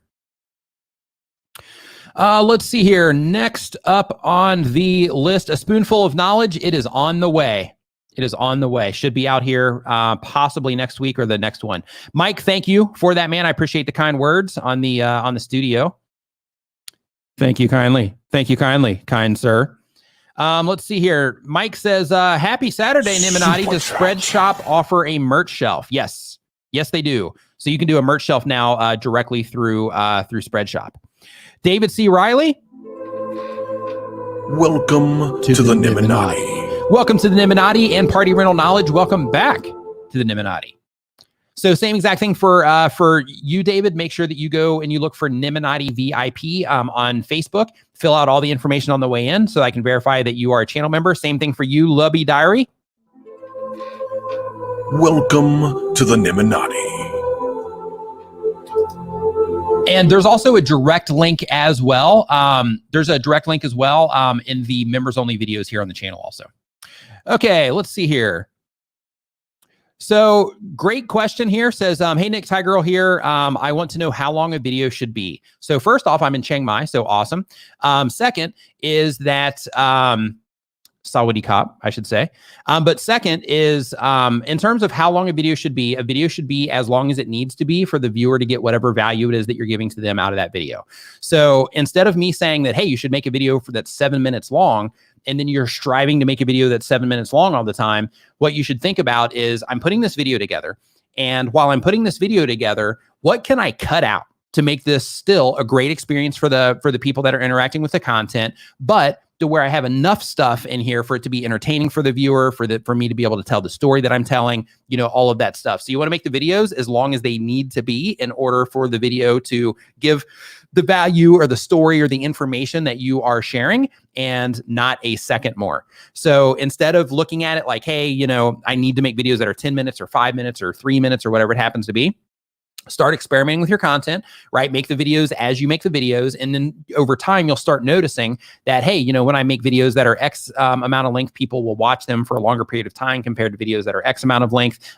Or my videos that are top performing on my channel are typically, this particular length or within this length range. And then you can start trying to fine tune things around that time. But what you want to do in those particular videos, if you do uncover that, is try to figure out why, and go and look at those videos and think like, okay, did I fill this one with fluff? Did I not fill it with fluff? Did I get to the content faster and give them what they wanted faster, so that made them stick around and watch longer, that sort of thing. So instead of thinking of how long the video should be, I encourage you to think of how are people responding to this video when they click on it. So inside of YouTube, just in case you don't know, inside of YouTube, they give us something called the audience retention reports. In the audience retention reports, it's a second-by-second graph that will show you how people are responding to the content that you're putting out onto YouTube. So you want to make sure that you're paying attention to that graph, and that you are taking notes on every video that you publish, so that you can start identifying what makes people leave and what makes people stay when it comes to your content. Let's see here. As we keep scrolling down the page, we are going to jump back into the form for this one. And for this one here, the next person on the list coming from the form is Doing Life Toady. Doing Life Toady says they've been making videos for less than a month. Welcome to YouTube. It's educational content, personal development. Who here makes educational or informational content? Out of curiosity. Infant says, dude's got 27 camera angles. I actually had a camera go down, so I've only got 3 now, but I had 4. But yeah, it's fun. Absolutely fun. So yeah, I got that one, this one, and then I had one over here, but my GoPro kind of went out on me, unfortunately. But okay, so if you make informational or educational, just give me a me. Okay, we've got some. We got Mike. We got Mommy. Oh no, she didn't. We've got Rebecca as well. Okay, yes, we got a decent amount of them here. Okay, so this one might pertain to you. Says the goal of the channel is, number 1, I want to help people. Number 2, I want to make this my full-time living. And the question is, should you go back to poor performing videos and change keywords that are not ranking, title, description? New YouTuber here. Started a month ago, and I got my first 100th sub yesterday. High five and fist bump to you. Nice work. Says, by using much of the advice you give, so thank you. Would appreciate the answer, as I don't want to change anything that may have a negative impact on the channel. So in terms of going back to content that didn't perform well and changing your title and description, one of the things that is the most important to look at is the actual retention on that video. If the retention for the people that came into it was great, but the click-through rate wasn't, then in that case, go through and update your title and your thumbnail, either your thumbnail, your title, or both, in order to, try to make an attempt to raise your click-through rate. And also keep in mind that your title and your thumbnail also help build an expectation before somebody actually clicks on your content, so that they come into your content expecting something, right? So when you change the title and thumbnail, it can help, because it helps that expectation or helps reinforce that based on what the content's about. But it can also hurt, because maybe you change something that people are already responding to a little bit, and you make it even worse based on how people respond to it. So it can go either way, but if you have content that gets good watch time, but people just aren't clicking on it, then absolutely, thumbnail, title, mess with those. But when it comes to, if the watch time is just horrible in terms of people started the video and they just left really quick and they didn't stick around long and you didn't get anybody finishing the end, that kind of stuff, then in that case, don't even worry about it, just move forward. But the best thing to do is just like focus on making new content that is going to, just keep feeding YouTube with what it is that they need and learn from that content that you publish. But if you do have videos that the retention is better than normal, or at least normal, then in that case, it could just be the click that's hurting you in that situation. So in that case, definitely feel free to go in and change things up.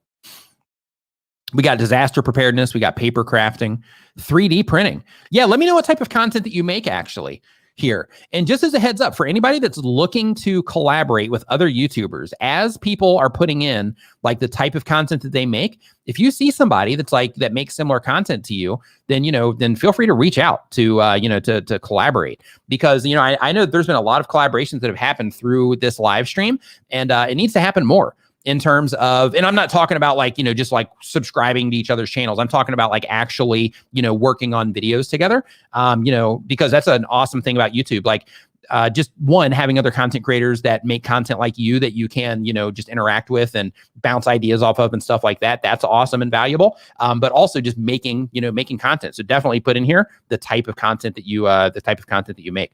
We've got nursing content coming in here. We've got party rental knowledge doing bounce houses and party rental stuff. We've got podcasting here from Minds Like Minds. We've got Little Crafty Nook in here. We've got Christian encouragement, I think was the one. Yep. So all kinds of good stuff in here. We got debt-free journey and finance. We got Brian G. Johnson making videos about Mike, I guess. We got funny gaming videos. We got spooky content. That's good. We got dance games. Nice. Tutorials. Yeah, all types of good stuff in here. Yeah, this is fantastic. Homesteading, off the grid. I know we've got a few of those types of channels that hang out here. So definitely keep an eye out for them. We got photography and videography, all types of really good stuff here. So yeah, so if you are looking for collaborators, you got them. You got them here. We got Paul Peck Drywall doing drywall content. We've got Melvin Elephant. What's up, man? Hope that you're doing awesome. It was great connecting with you on Clubhouse. I think it was like last week, maybe the week before. Time's just like flying by, so I'm not sure exactly when it was, but awesome hanging out with you on Clubhouse, man. It was great. Hope you're doing awesome. Doug Hewson, content creation tips and tools. Yeah, good stuff. Good stuff. Yeah, a lot of really good info there. In terms of just different types of content. Like this is one of the things that I really enjoy. And this is why I like dig into my comments a lot on the YouTube videos. I'll just basically I'll open up a video and then I'll just start right clicking channels and then I'll open them up just so I can see like what it is people are doing. I think that with my type of content, it puts me in like a unique situation to where like I just get to see like all of these different types of content on YouTube that I would have never found otherwise. It's awesome. Okay. So next question, let's get back on track here. Next question that we have is from Salad Cream Boy. That sounds interesting. Yeah, so I guess they make videos about salad cream. I don't know. So with the salad cream, we've got they do mental health and support. So absolutely not about salad cream. The goal of the channel is to improve the mental state of its viewers and eventually go full time. So the last few questions that we've had, they've mentioned either side hustle or going full time on YouTube. Are you somebody that's wanting to turn YouTube into an income source? If so, just say yes. Just say yes in the comments. I'm just curious. The question, hey, Nick, thanks for all that you do. Thank you. And thank you for your question. Says, I haven't seen any growth recently. It started in August in 2020 and I hit 45 subs, but no new ones. January 1st, I also live stream. And I think my content is good, but getting no attention beyond 20 to 50 initial views a week. A lot of yeses here. Yep. Fantastic. Fantastic. So for all those yeses that are coming in, and I'll get back to this question in a second, but for all the yeses that are coming in, like if you're not monetizing now outside of ads, of course, ads, that money can, without question, it can add up. However, if you are not currently monetizing outside of YouTube ads, start looking into ways that you can monetize your content, affiliate marketing, sponsorships, Patreon, anything like that. Merch is another great way to at least start getting, some, extra money coming in. So basically what you want to think about if you're trying to make it a side hustle or you're trying to go full time is you have to be able, hey, Aston, what's up, dude? Is you have to be able to make content or you have to have content that spreads awareness about the ways that you're monetizing. So for example, if you're monetizing or you're wanting to go full time, the next video you publish should have something in it that is going to help you make money. So of course, if you're already in the partner program, having ads on it's one way, but you should also look into affiliate marketing. You should look into merch. You should look into crowdfunding, all of that stuff, and see what's a good fit for you. Because the really cool thing with all of this is you have all of these different ways that you monetize that end up creating like a nice whole in terms of the income that you're generating from your YouTube channel. So if you're just relying on ads, it's just one thing that's going into that pot. But if you have like some merch coming in, you have some ad revenue come in, you have some affiliate money coming in, you've got some sponsor money coming in, you got some crowdfunding coming in, then like, all of those things, or you offer services from your YouTube channel, all of those things, they can start adding up relatively quick once you start, multiplying it out or diversifying. Okay. So the question here says, I haven't seen any growth. I've just switched to StreamYard. I know how much you love that and have discovered multi-platform streaming, but still on the fence about it. Is there any advantage to this? I'd want to eventually get monetized, and how should I use it to benefit my channel? So if you're in terms of multicasting, that's a personal choice. I don't multicast. And the reason I don't multicast is because I'm on YouTube, you guys are on YouTube, and I want to focus all of my attention here. On YouTube, I want to pay attention to YouTube chat only. So I have in this shot, you can see that I have like my StreamYard chat right here.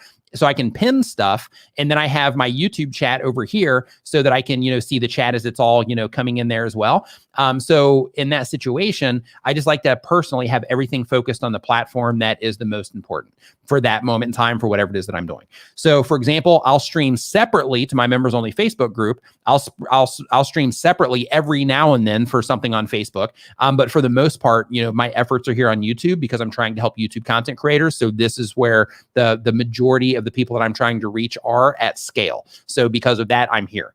And I focus here because I don't want to be distracted by, all the different, hey, I'm streaming here, here, here, and here, and then I got to keep up with everything. The cool thing with StreamYard is it does curate all of your chat messages so you can keep all that organized. But for me, just little things like super chats coming in and that kind of stuff, just staying focused on one platform for me personally is just my preference. Just because I'm kind of like it's real easy for me to get distracted anyway. If you haven't been able to tell, just from watching the live stream, it's real easy for me to get distracted. So because of that, I make sure to, to just focus on the thing that, that's most important for me. Hey, Mikey says, this is awesome. I'm still in the process of planning out how to start and still a lot of work to do. This video helps me keep focus. Hey, Mikey, man. So if you are thinking of like you're getting ready to start and you're planning out how to start, man, the best thing that you can do is just get started, right? And the reason for that is because planning is important, figuring out who you're going to be making your content for, the content you're going to make, all that stuff is important. But the reason getting started is also very helpful is you just start taking the steps. Like, for example, you could have like your third video just take off, right? But you got to get that first and second video out. So by the time you get through the planning process, you could have had a video that's already done well, or that's already started gaining you subscribers, things like that by the time you get to the end of your planning process.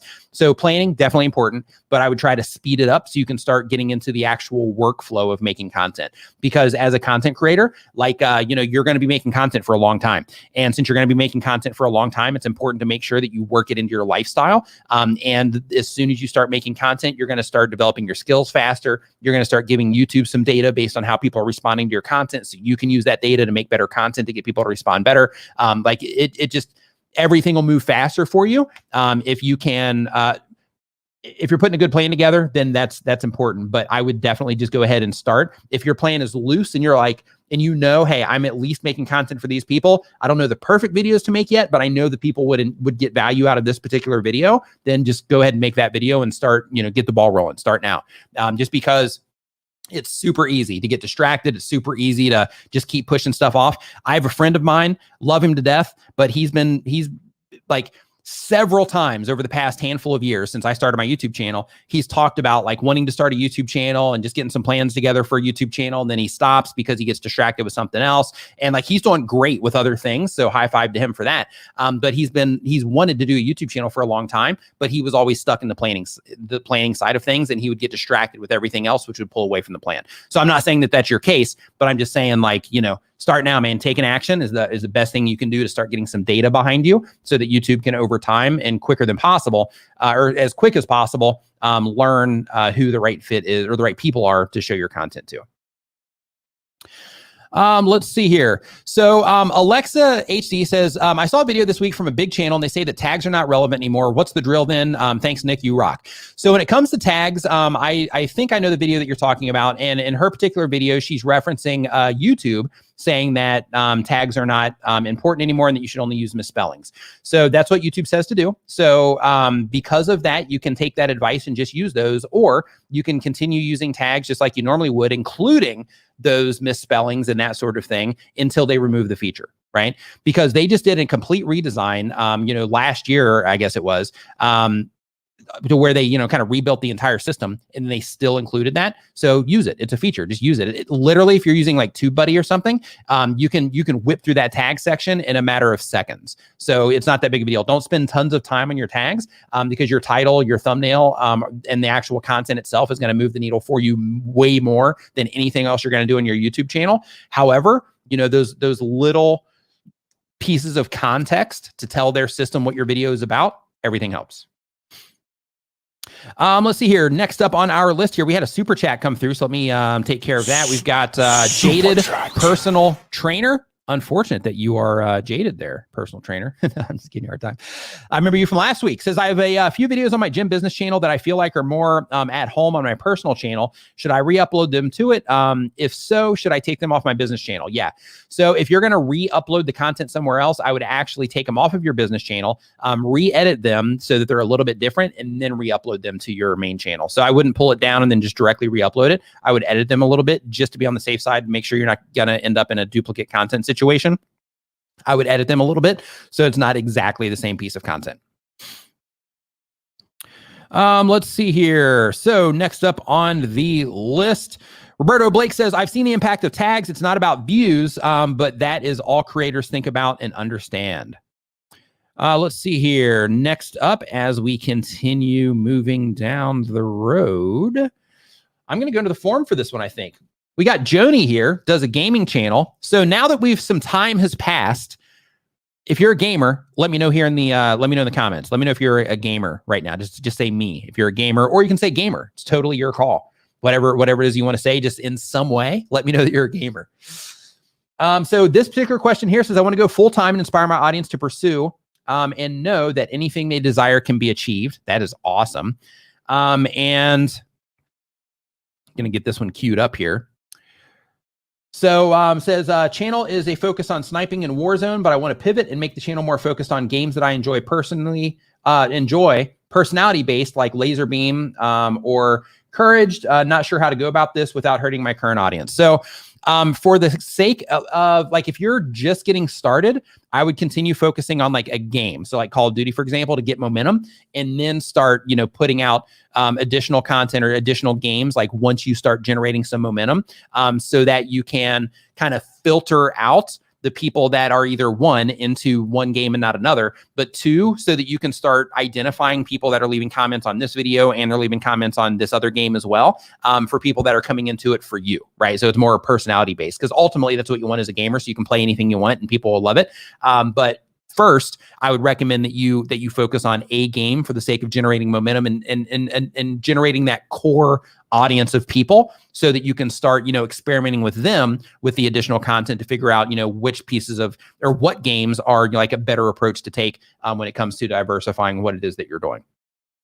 And of course, you can do this at any time, right? Like you can make that change at any time. But sometimes it can impact your actual channel growth, just because, like, for example, if you're making Call of Duty to get started, and let's say you've got 100 subscribers or 1,000 subscribers, you're making Call of Duty content and that's all you're making, then every video on your YouTube channel is a perfect fit for anybody interested in Call of Duty. But if you're making a bunch of different games, then there's no real consistency with what it is that you're doing, except for you, which is ultimately what it is that you want. But in terms of the system showing your content to the people that are most likely to enjoy that content, that's where things get a little bit weird. So that's where having that core audience that they can sample it against is going to be beneficial to you.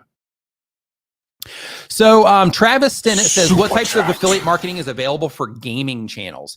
So as a gamer, you can talk about the equipment that you use. You can, because gamers typically, they have their headsets that they use. They have their, computers that they use, all the gear that's involved in their computers in terms of graphics cards, things like that. If you're a PlayStation gamer or an Xbox gamer, we'll say console. If you're on console stuff, then of course you could link to, if you have any specialized controllers or anything like that people would be interested in, you can link to that stuff. If you are let's see here, doing VR related things. And of course you have any types of accessories for VR, same thing with consoles as well, and computers. You have accessories that you can link out to, like those types of things are what you can do. So that would be done through Amazon. All of that would. I'm not sure if like Razer and, Elgato and places like that have affiliate programs, but you might want to look into those as well to see if they do, so that you can, start sharing some of that stuff as well. But a lot of the things that you're going to be doing probably to get started, if you do start spreading awareness about accessories, is going to be, through the Amazon Associates program. Let's see here. Okay, so we're at 11:09. So just really quick, I'm going to drop this link for any of the homies that are wanting to come in here. So it looks like out of that gaming question, we have Karukchu. That's a gaming. We have Dark Shadow 1801. We've got Wolf Gamers.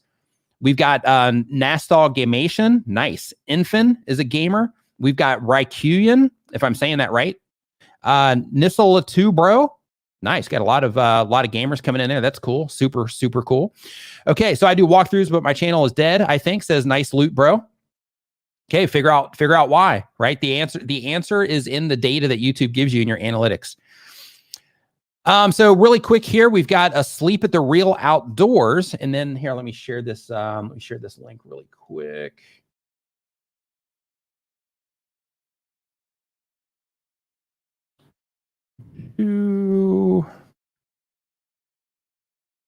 Oops. Put Nim and Lice. It's a little bit gross. Put Nim and Lice instead of Nim and Live. That'll do it. Okay, so let's see here. So MC Chops, thank you for the super chat. I appreciate it. Big E, what's up, dude? Hope that you're doing awesome. Digging your content, man. And you're on the grind too. Like you're uploading like a madman. Love it. Absolutely love it. Let's see here. So one thing that I want to say here, like in his situation, like Big E. So for those of you that are gamers and that are like, hey, I want people to, watch me for my personality. I want you to check out Big E's channel. And the reason I want you to check out his channel is because like a lot of the stuff that he's doing, is like personality based stuff. Like you might not be able to see that from the outside, like if you don't have experience, but like he's leaning hard on his personality and Big E, correct me if I'm wrong, but like from the outside, like it looks like he's like leaning hard on his personality. And because of that, in the future, he's going to be able to make content about, anything even remotely related to the stuff that he's doing. And people are going to come in and watch it because of what he's doing. But basically what he's doing or how he's doing that is he's expressing himself in his opinions on things and the way that he feels about things. And sometimes he gets a little intense about it. And, by sharing all those things that you care about and the things that you think about, that's a way that people, connect to you. Because then people start realizing like, hey, this person, they think about this particular thing in a similar way that I do. They care about this particular thing like I do. They like this particular thing like I do. They don't like this particular thing like I do. They think this is ridiculous like I do.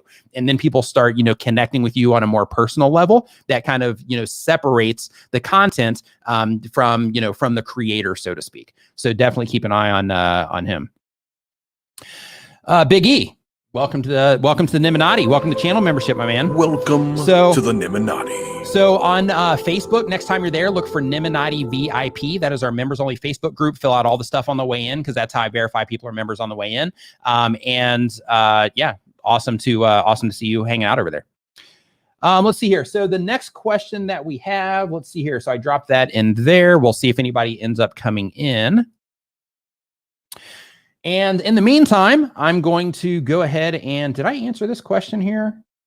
Oh yeah, okay, I did that one. So next up on our list, we've got T-Hand141 Homestead says they do off-grid homesteading. The goal of the channel is to spread knowledge, eventually make extra income. The goal of the channel says, hey, Nick, hey. Says, I'm growing a lot thanks to your videos. I know that your stream with StreamYard, but I watched your video on Streamlabs. Which one is better? How much does the merch page on Streamlabs cost? So when it comes to the merch page on Streamlabs, you can use that. You can use, because that's awesome if you're using Streamlabs, because then it kind of integrates everything.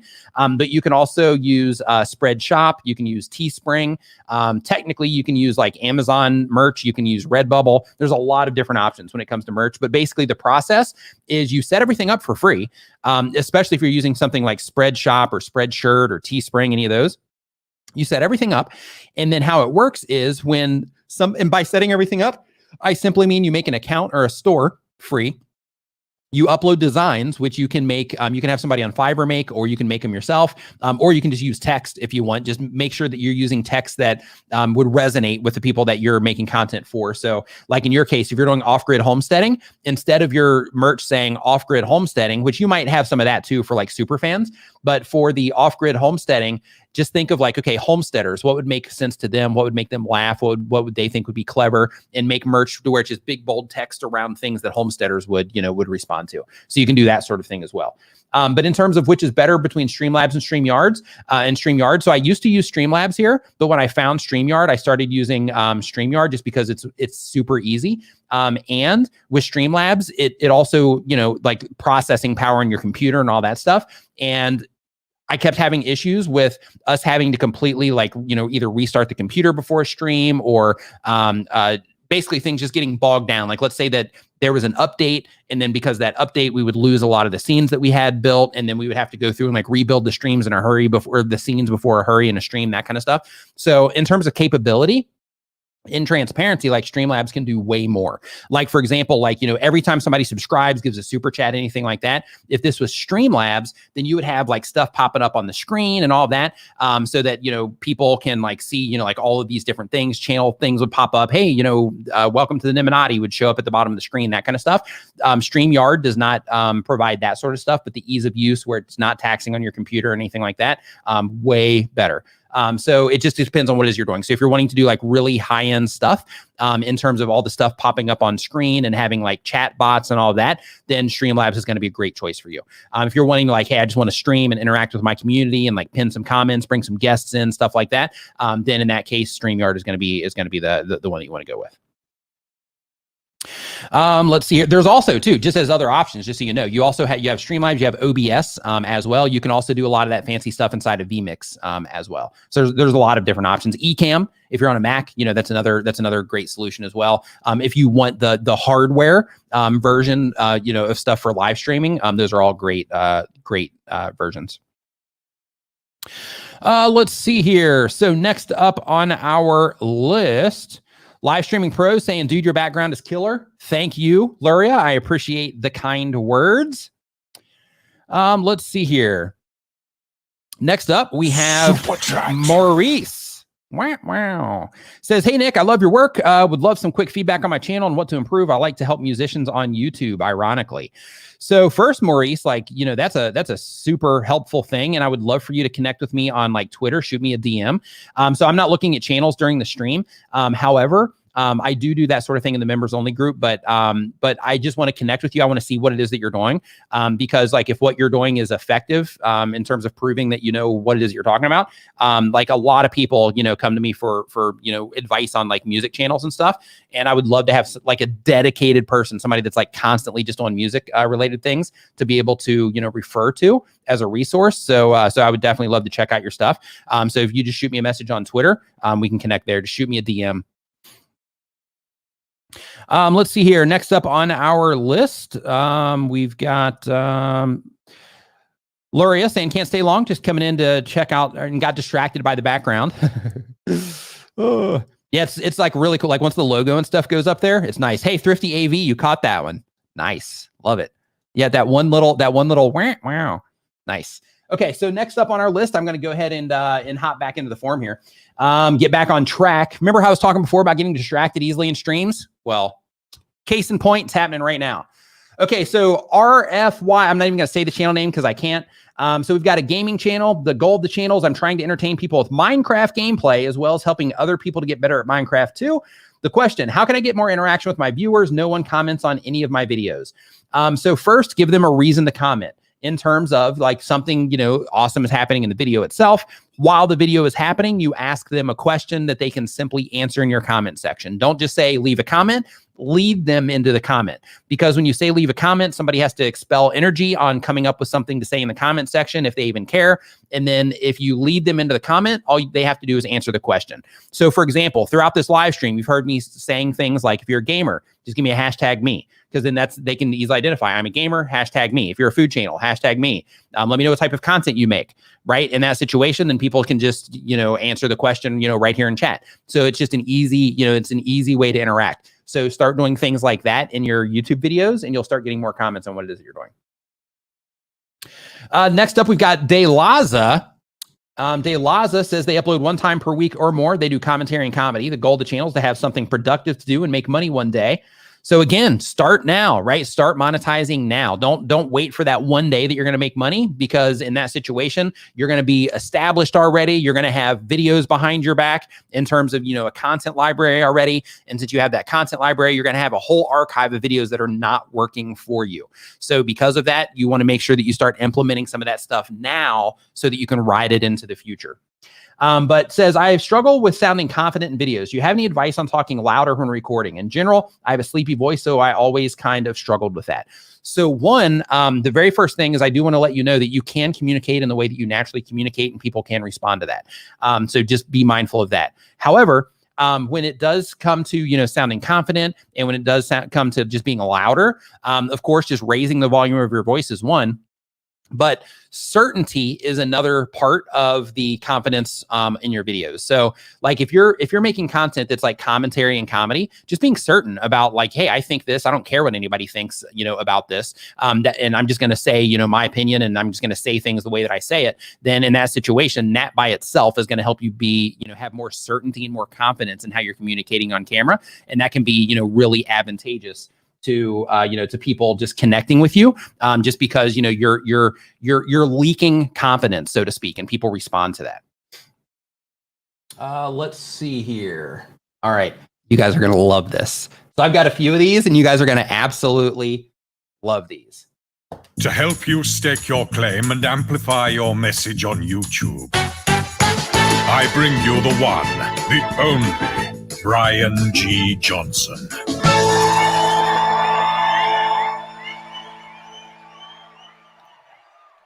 Brian G.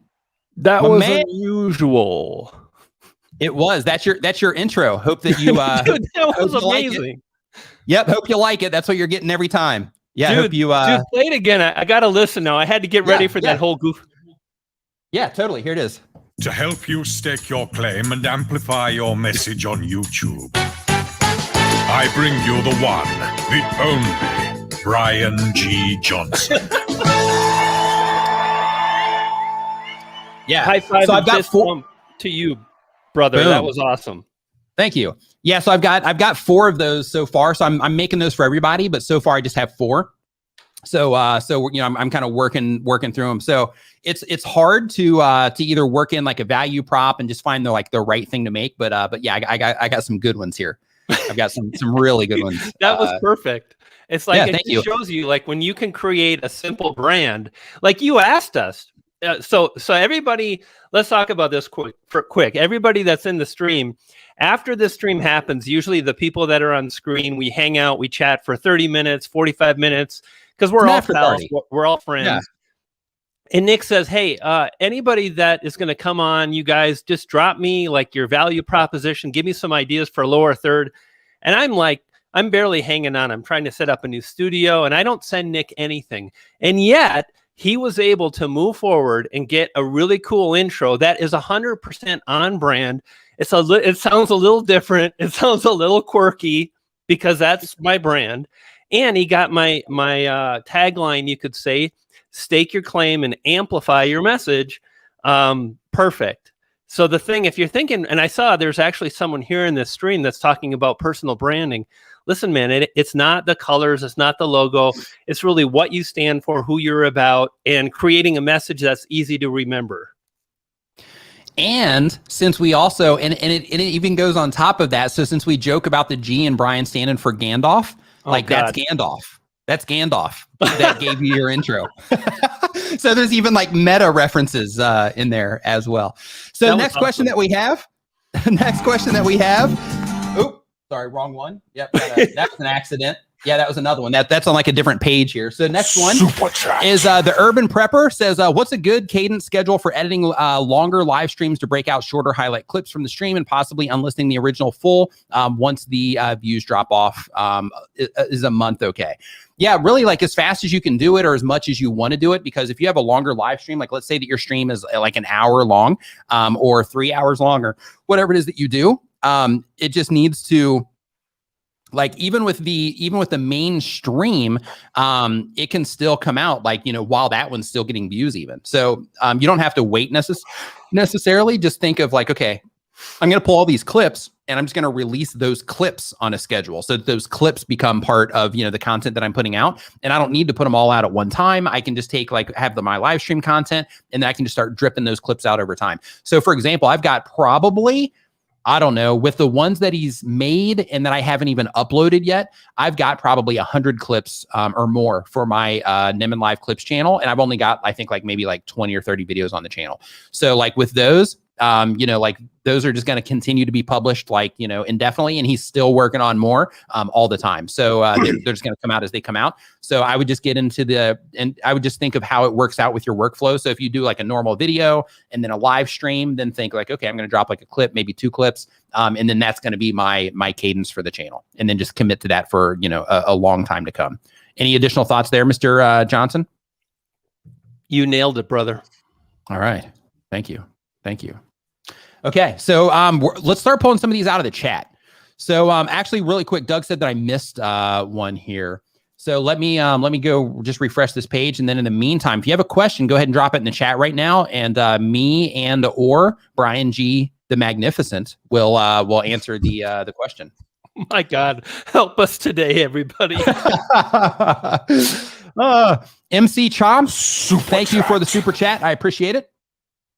Sleep at the Real says, I'm looking to get my channel reviewed by a professional, kind of stuck at 3,000 subs and watching others pass me by. How can I go about finding somebody to do that? So right now, right out of the gate, Brian, do you do channel reviews?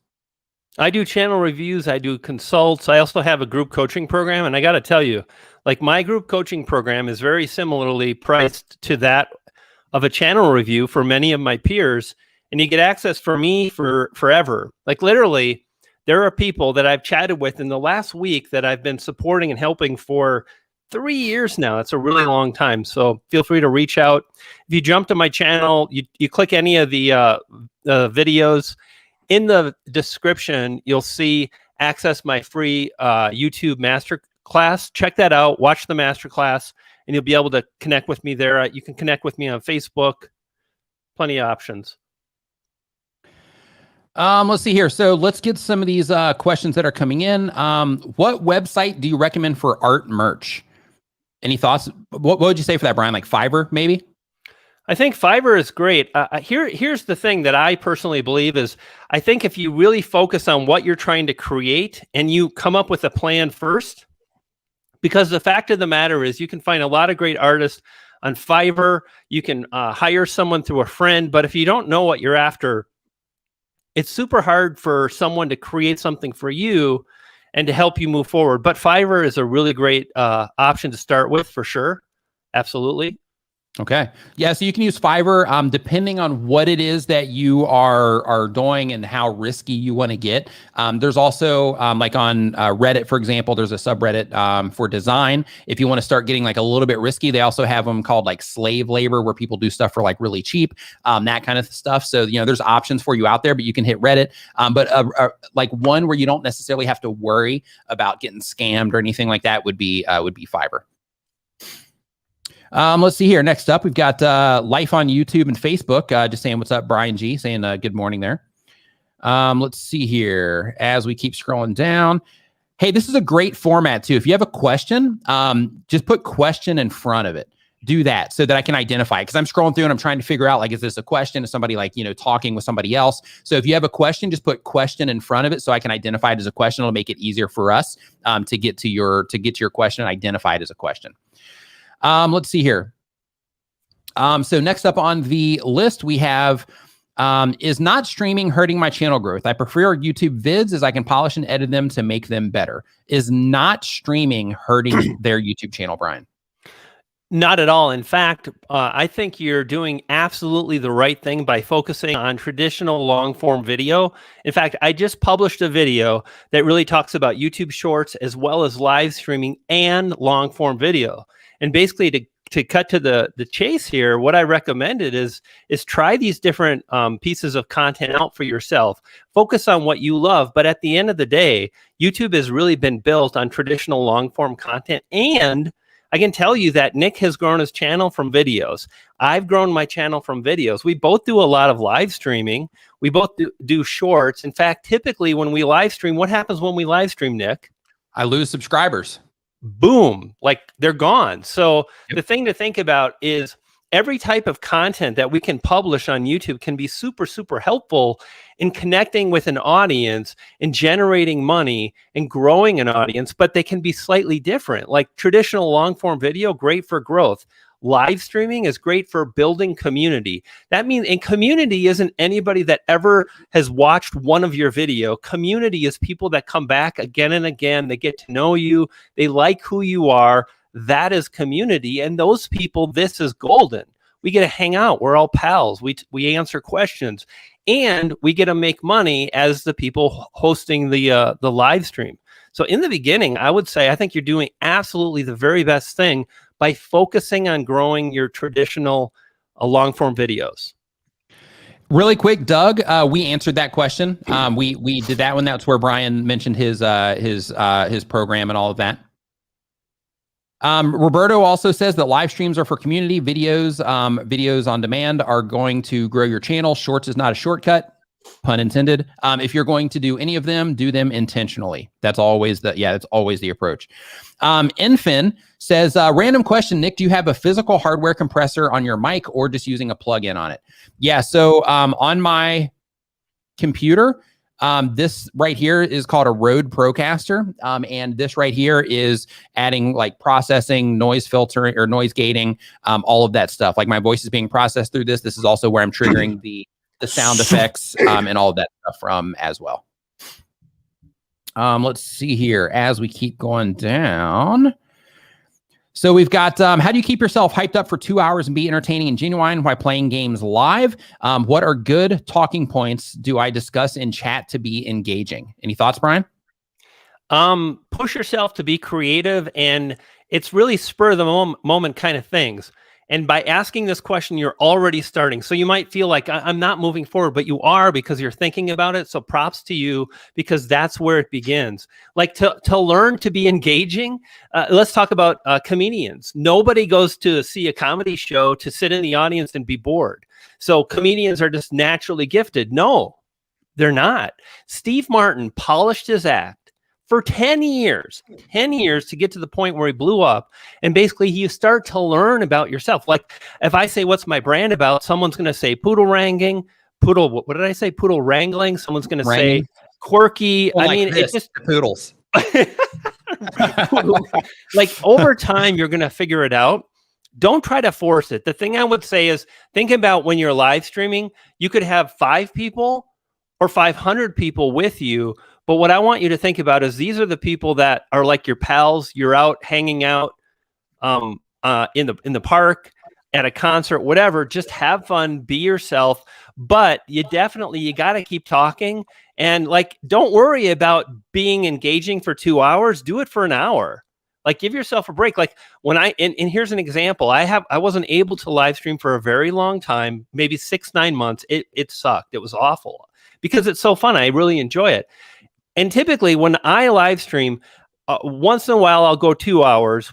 Rarely I'll go 3, but that's it. And typically I'm like an hour, 90 minutes, and I'm done. And that's very, very typical. So when you see Nick live streaming for 3 or 4 hours, you might think that's normal. It's not. And it doesn't matter anyway, because the only thing that matters is where you're at, what you're comfortable with. So live stream for an hour, and then that's it. Give it a break.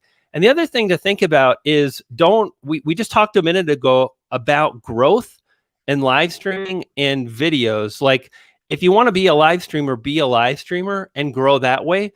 or like make sure you're also publishing videos as well.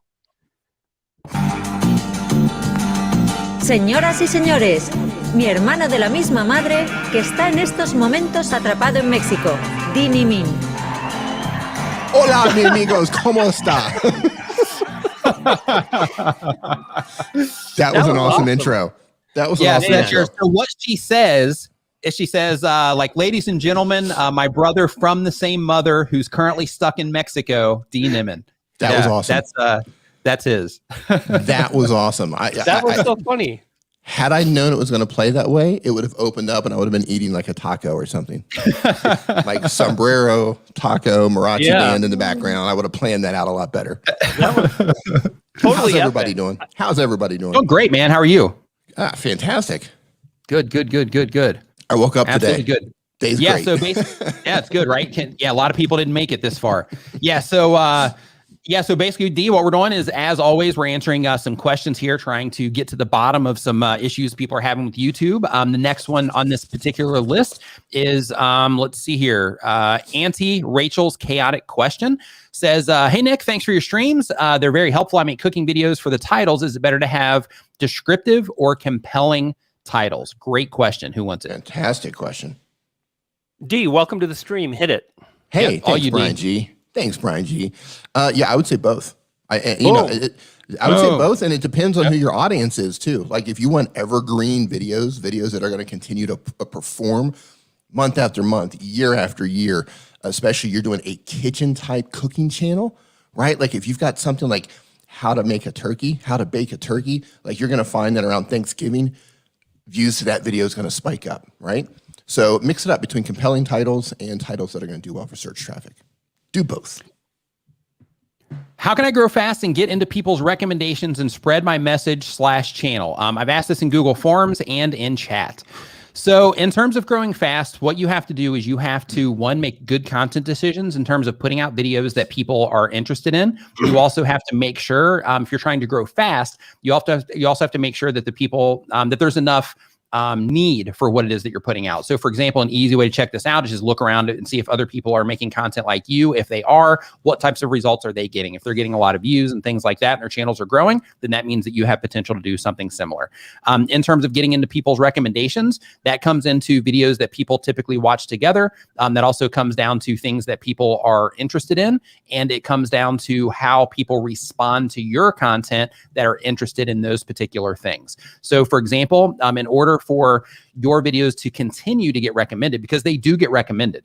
I'm telling you that right now, your videos do get recommended, but in order for them to keep getting recommended, people have to click on them and watch them for a competitive rate compared to the other videos that they're getting recommended next to.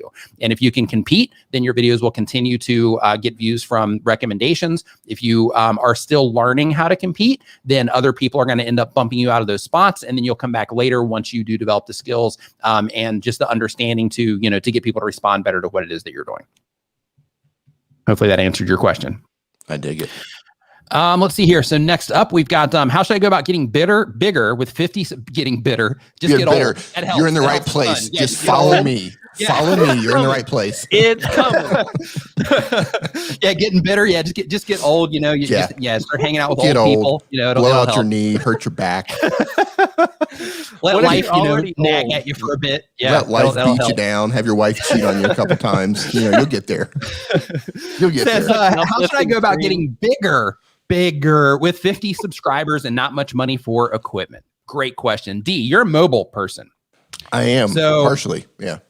So what are your partial thoughts about not having a lot of equipment, but still being able to? Hey, Daniel Battelle in the house. What's up, dude? Hope you're doing awesome as well. Feel free to hop in if you'd like. Roberto's on his way in as well. This is going to get epic here in just a little bit with these two if he ends up coming in also. It's going to be a party. But anyway. Yeah.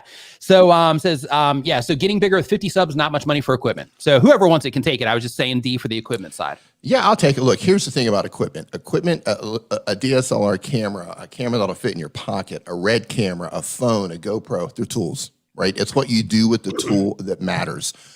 If the tool that you have at your disposal right now because of your budget is a phone, that's plenty good enough to get started, right? Don't get caught up in the gear trap. Don't start thinking like, I'm going to be a better creator if I just get this lens. I mean, yeah, it's going to look cool. Don't get me wrong. That stuff looks great. And you will come to a point in your career where you're like, hey, I think I want to upgrade my stuff. But remember this, Mr. Beast, what's he got, 50 million subscribers right now? He got his first 200,000 subscribers on an old beat up iPhone.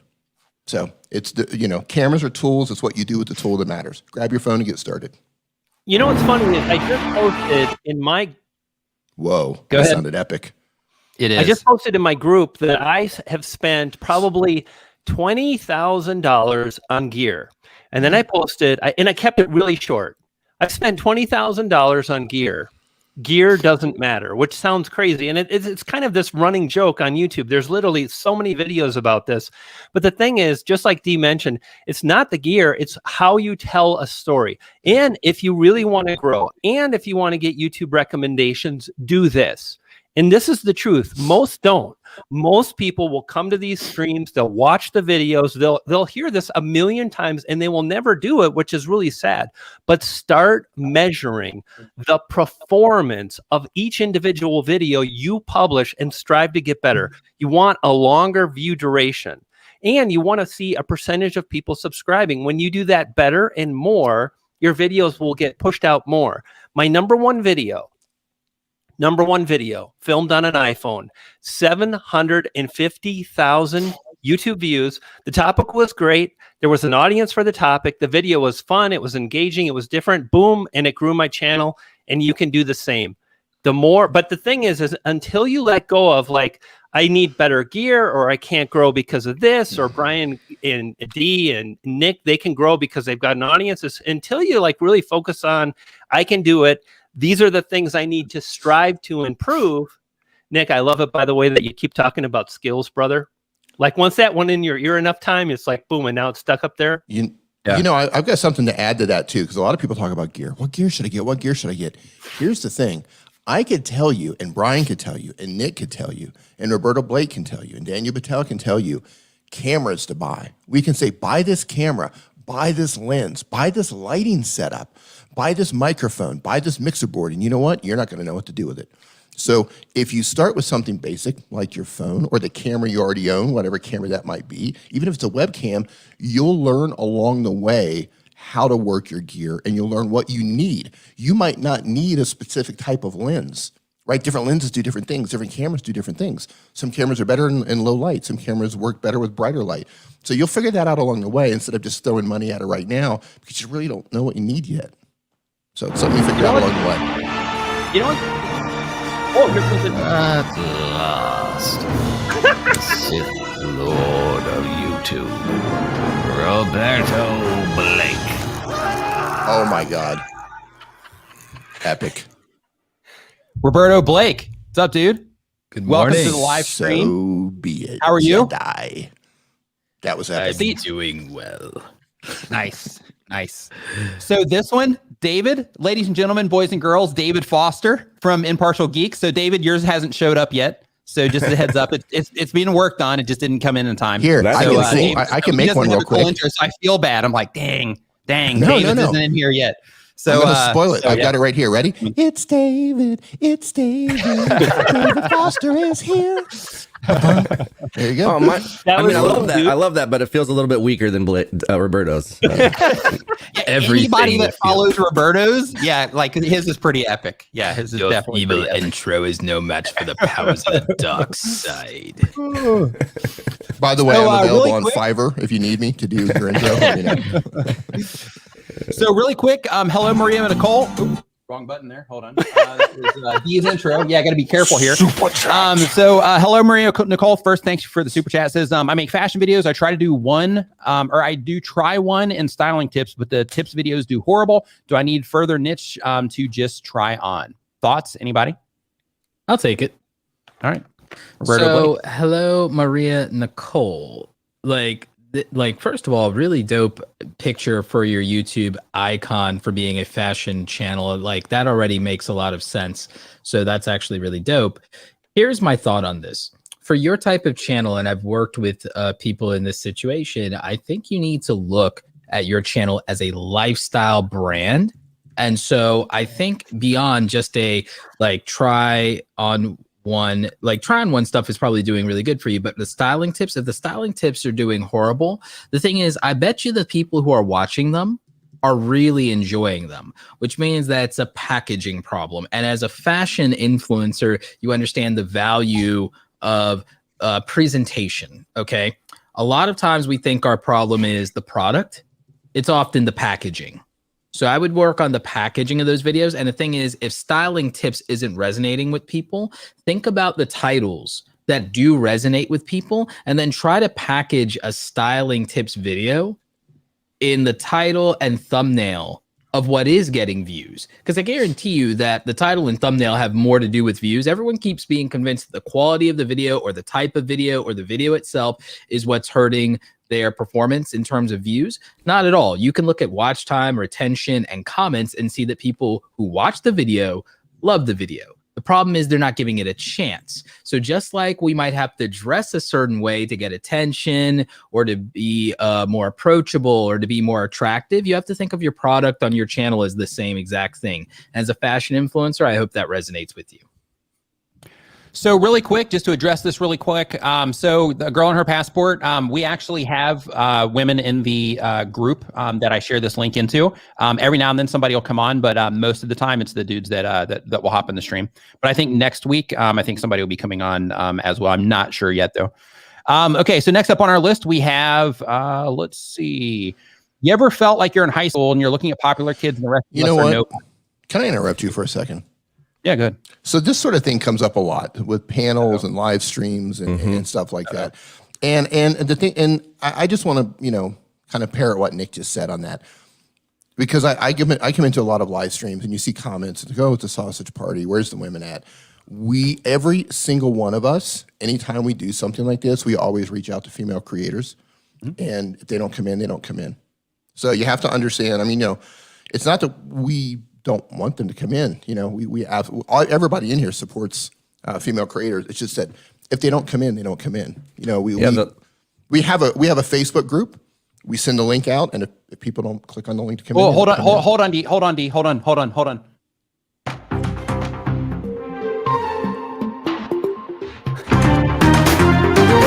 This just in. We just got notice that a special guest is now beaming in straight from Air Force One. I present to you, Daniel Battelle. Brilliant. What's up, dude? That is genius. That was awesome. Pure genius. Good to see you, gentlemen. Trying to make him fun. Now David's like, Nick's hey, a D, jerk. could you add music to mine? It's ordered. It's just not here yet. Huh? I said, D, can you add a little music to mine now? Yeah, I'll work on that. I can make yours better for next time. But yeah, like D's right. It comes down to availability. I mean, all 6 of us aren't normally on the stream every Saturday. Right. I mean, wasn't I not around last week? It's because I think it's been like 2, maybe 3 weeks, I believe, since you've been in here, Roberto. Yeah, so like people are available or they're not. People are busy, and to be very real with you, it's a lot harder. And I talk to my female coaching clients about this all the time. It's a lot harder for female content creators to do all the prep work and everything that they want in order to be on camera. We were talking about this, and also the value of Clubhouse and how easy it is and accessible it is because there's not video. Because people were like, oh, I wish Clubhouse had video. I'm like, no, audio only is great, right? There's a lot that goes into that. And then also people have different circumstances in terms of their family dynamics and so on and so forth. So understand that when people are on these live streams, it's a big commitment to be live and to be set up and to be on video. Not everyone has all their gear always set up and always on and ready to go at a push of a button. So when people aren't on, it's not because they're not invited, not because they're not welcome, they're not because of any kind of dynamic or narrative that's trying to be created. It is purely down to people's situations, circumstances, and schedules and what they can commit to. It's that simple. You know what? Let me just, and I want to, because like we've talked about this a lot. Here's what's up. It's also the psychology and like demographics of human nature. Nick, what's the demographics of your channel when it comes to measuring men to women? What is it? I think last time I checked, I was in the 80+% of male to females. Yep. I'll tell you exactly here in a second. Nick, is that right? Hey, D, yes. Have you ever happened to look at your demographics when it comes to males versus females? I'm about 98% female, but what can I say? No, you're not. That's a lie. Nice try. You'd like to be the ladies' man. I actually tell you right now. I can look right now. Hold on. See, you guys continue to have a conversation while I look. What's really interesting is like women have women's night out and girls' night out, and they hang with women. And when we all go to conferences, what is it? Really quick. Yeah, I'm at 75.7% at this. Yeah, it's like human nature is like we kind of bond with the same sex as that. What am I trying to say, Daniel? 73.3%. He's like he's out in the ocean swimming right now. He's sinking. He's like, come on, send me a raft or something. Let him drown. Let him drown. 73.3%, Brian. So I think the point I am making, because I am, but I'm joking at myself, is that here's the thing, and I'm just going to say this, and a lot of people won't like it, but I'm going to be the dude to say it. You know what? Like, it's really important to focus on what you want to be known for. And if you talk about a lot of other things that isn't in like the thing that you want to be known for, then you start being known for that thing, which this is kind of cryptic, but like if you want to be a YouTube content creator, be an awesome YouTube content creator, step up, get in the group that Nick has on Facebook. He'll invite you in and you can come hang out on this stream, because we all support men, women, children, poodles. I have 2 poodles and they're hungry. I support the poodles as well. Like, it's just, we just want to hang out with cool people that love video. Yeah, I'll make a point here. Look, there are people who will make a point or say something about tokenism and everything like that. And I'm the token black guy and the token Latino here and everything, right? But I'm not. Just realistically. Wait, hold on. What did you say? The thing is, like, from my point of view, you do look kind of black. I'm just going to say that, though. Yeah, no. Like, I'm here because of what I did. The end. Like, I'm here because of what I did. I'm here because of what I accomplished. My form has nothing to do with my function. My form has nothing to do with the value that I've created. People can internalize that all they want. Your form doesn't dictate your function. And that's something that I think is a very meaningful and a very powerful message and everything like that. People are not, people talk about the concept of gatekeeping, and I'm not going to pretend it doesn't exist. But I think that the democratization of the internet and of technology has made it very clear that no one has to make a space for you. No one made a space for me because I'm black. Nobody did that. I guarantee you, because I got that space through merit. And I'm not saying that to pat myself on the back. Everyone I know has gotten where they are because of what they've managed to accomplish, what they try to do, and the utility value that they create, as well as the character that they set forth. Nothing more and nothing less. There was no special dispensation given to me. And the thing is, if you're expecting any special dispensation or for someone to make room for you, you're going to always feel lesser than. You're going to feel always lesser than if that is what you're thinking about, instead of thinking of how you can create the most value for the most people and how you can make your body of work undeniable to your peers. I went about building a brand in which I could create the most value for my community and make my body of work undeniable to my peers, and to always be judged on the content of my character as well as the content that I create, instead of on anything else. I have no interest in being valued for anything else. I want to be valued for the work that I do, for the community that I build, and the contributions that I make. And being a Sith Lord, of course. His contribution to the galaxy. Nobody knows why I'm here, but they still let me in. To create a secure community. The Empire, the Republic will be transformed into the galactic and reorganized into the first galactic empire. So the next question that we have here is from Mr. Howdy. Says, I've been struggling to be consistent on YouTube, but I can't upload daily and sometimes not even weekly. What do you think the best number to be what What do you think is the best number to be consistent on YouTube? So here's the thing, you got to do what you can. Like, that's it. So like, do what you can. And then outside of that, if you can find places to do more, that's awesome. But if you can't, you can only do what you can do. So because of that, when it comes to uploading in that situation, upload, what you can, but the more you upload, the more experience that you're going to get, the more, skills you're going to develop, the more data YouTube's going to get on your channel and who the right people are to show your content to, all of that stuff. But if you can't upload on a regular basis, then you can't upload on a regular basis. And that's just how it is. Right. But in terms of other things that you can do, you can also create playlists on your channel. You can also interact with people through your community posts. If you have the subscriber requirement for that, if you have the story requirement, then of course you can communicate with people through that as well. And you can just kind of do all that stuff on the fly. It doesn't have to be actually making content for it. So, because of that, if you have those features, make sure you use them. But if you don't have those yet, then just do what you can until you get those features. And then once you get those features, then you can start using them at that point in time. Now, of course, with most people, self included, there are other things in life that I could, kind of not do as much of in order to do, more video content as an example. But you just have to decide what is the most important to you. So for example, if you are somebody that's like, hey, I just want to, grow a YouTube channel, I'm like really serious about it, then in that case, watching a little bit less Netflix is probably going to be a way that you can, create some more time for yourself to make video content, or doing, additional things. Now, I understand, people are busy with different things, but if you wanted to make it a priority, there's probably somewhere in some things that you're spending time doing that you could probably, exchange for, making or planning video content. Any additional thoughts on like time management when it comes to uploading content to YouTube? Go ahead, David. You haven't said much, and I've said plenty. Oh, it's okay. I was just going to say, like, one thing that I helped with my friend with a podcast is if you're motivated to create content one day, and actually my brother and I just did this week. He came over and I had everything already set up, so we bulk recorded 5 videos. So now I've got 5 weeks worth of videos ready to go, because I live stream on the other times. And so if you're motivated to create content and you're not doing a too complex a video, now there are videos that are too complex to do multiple in a day, but if you're depending on your content, you could bulk record, and that can help you be more consistent, because you could plan out 4 weeks worth of content. And then in that 4 weeks, you've got another day you could get, or 2 days or whatever, to record 5 more videos or whatever. So just try to get ahead of your schedule. I'd add to this that energy management is probably more important for most people than time management, because the thing is, even if you have enough time open in your schedule, you may not have the right energy to either make a video or to edit a video. That's been a struggle for me sometimes.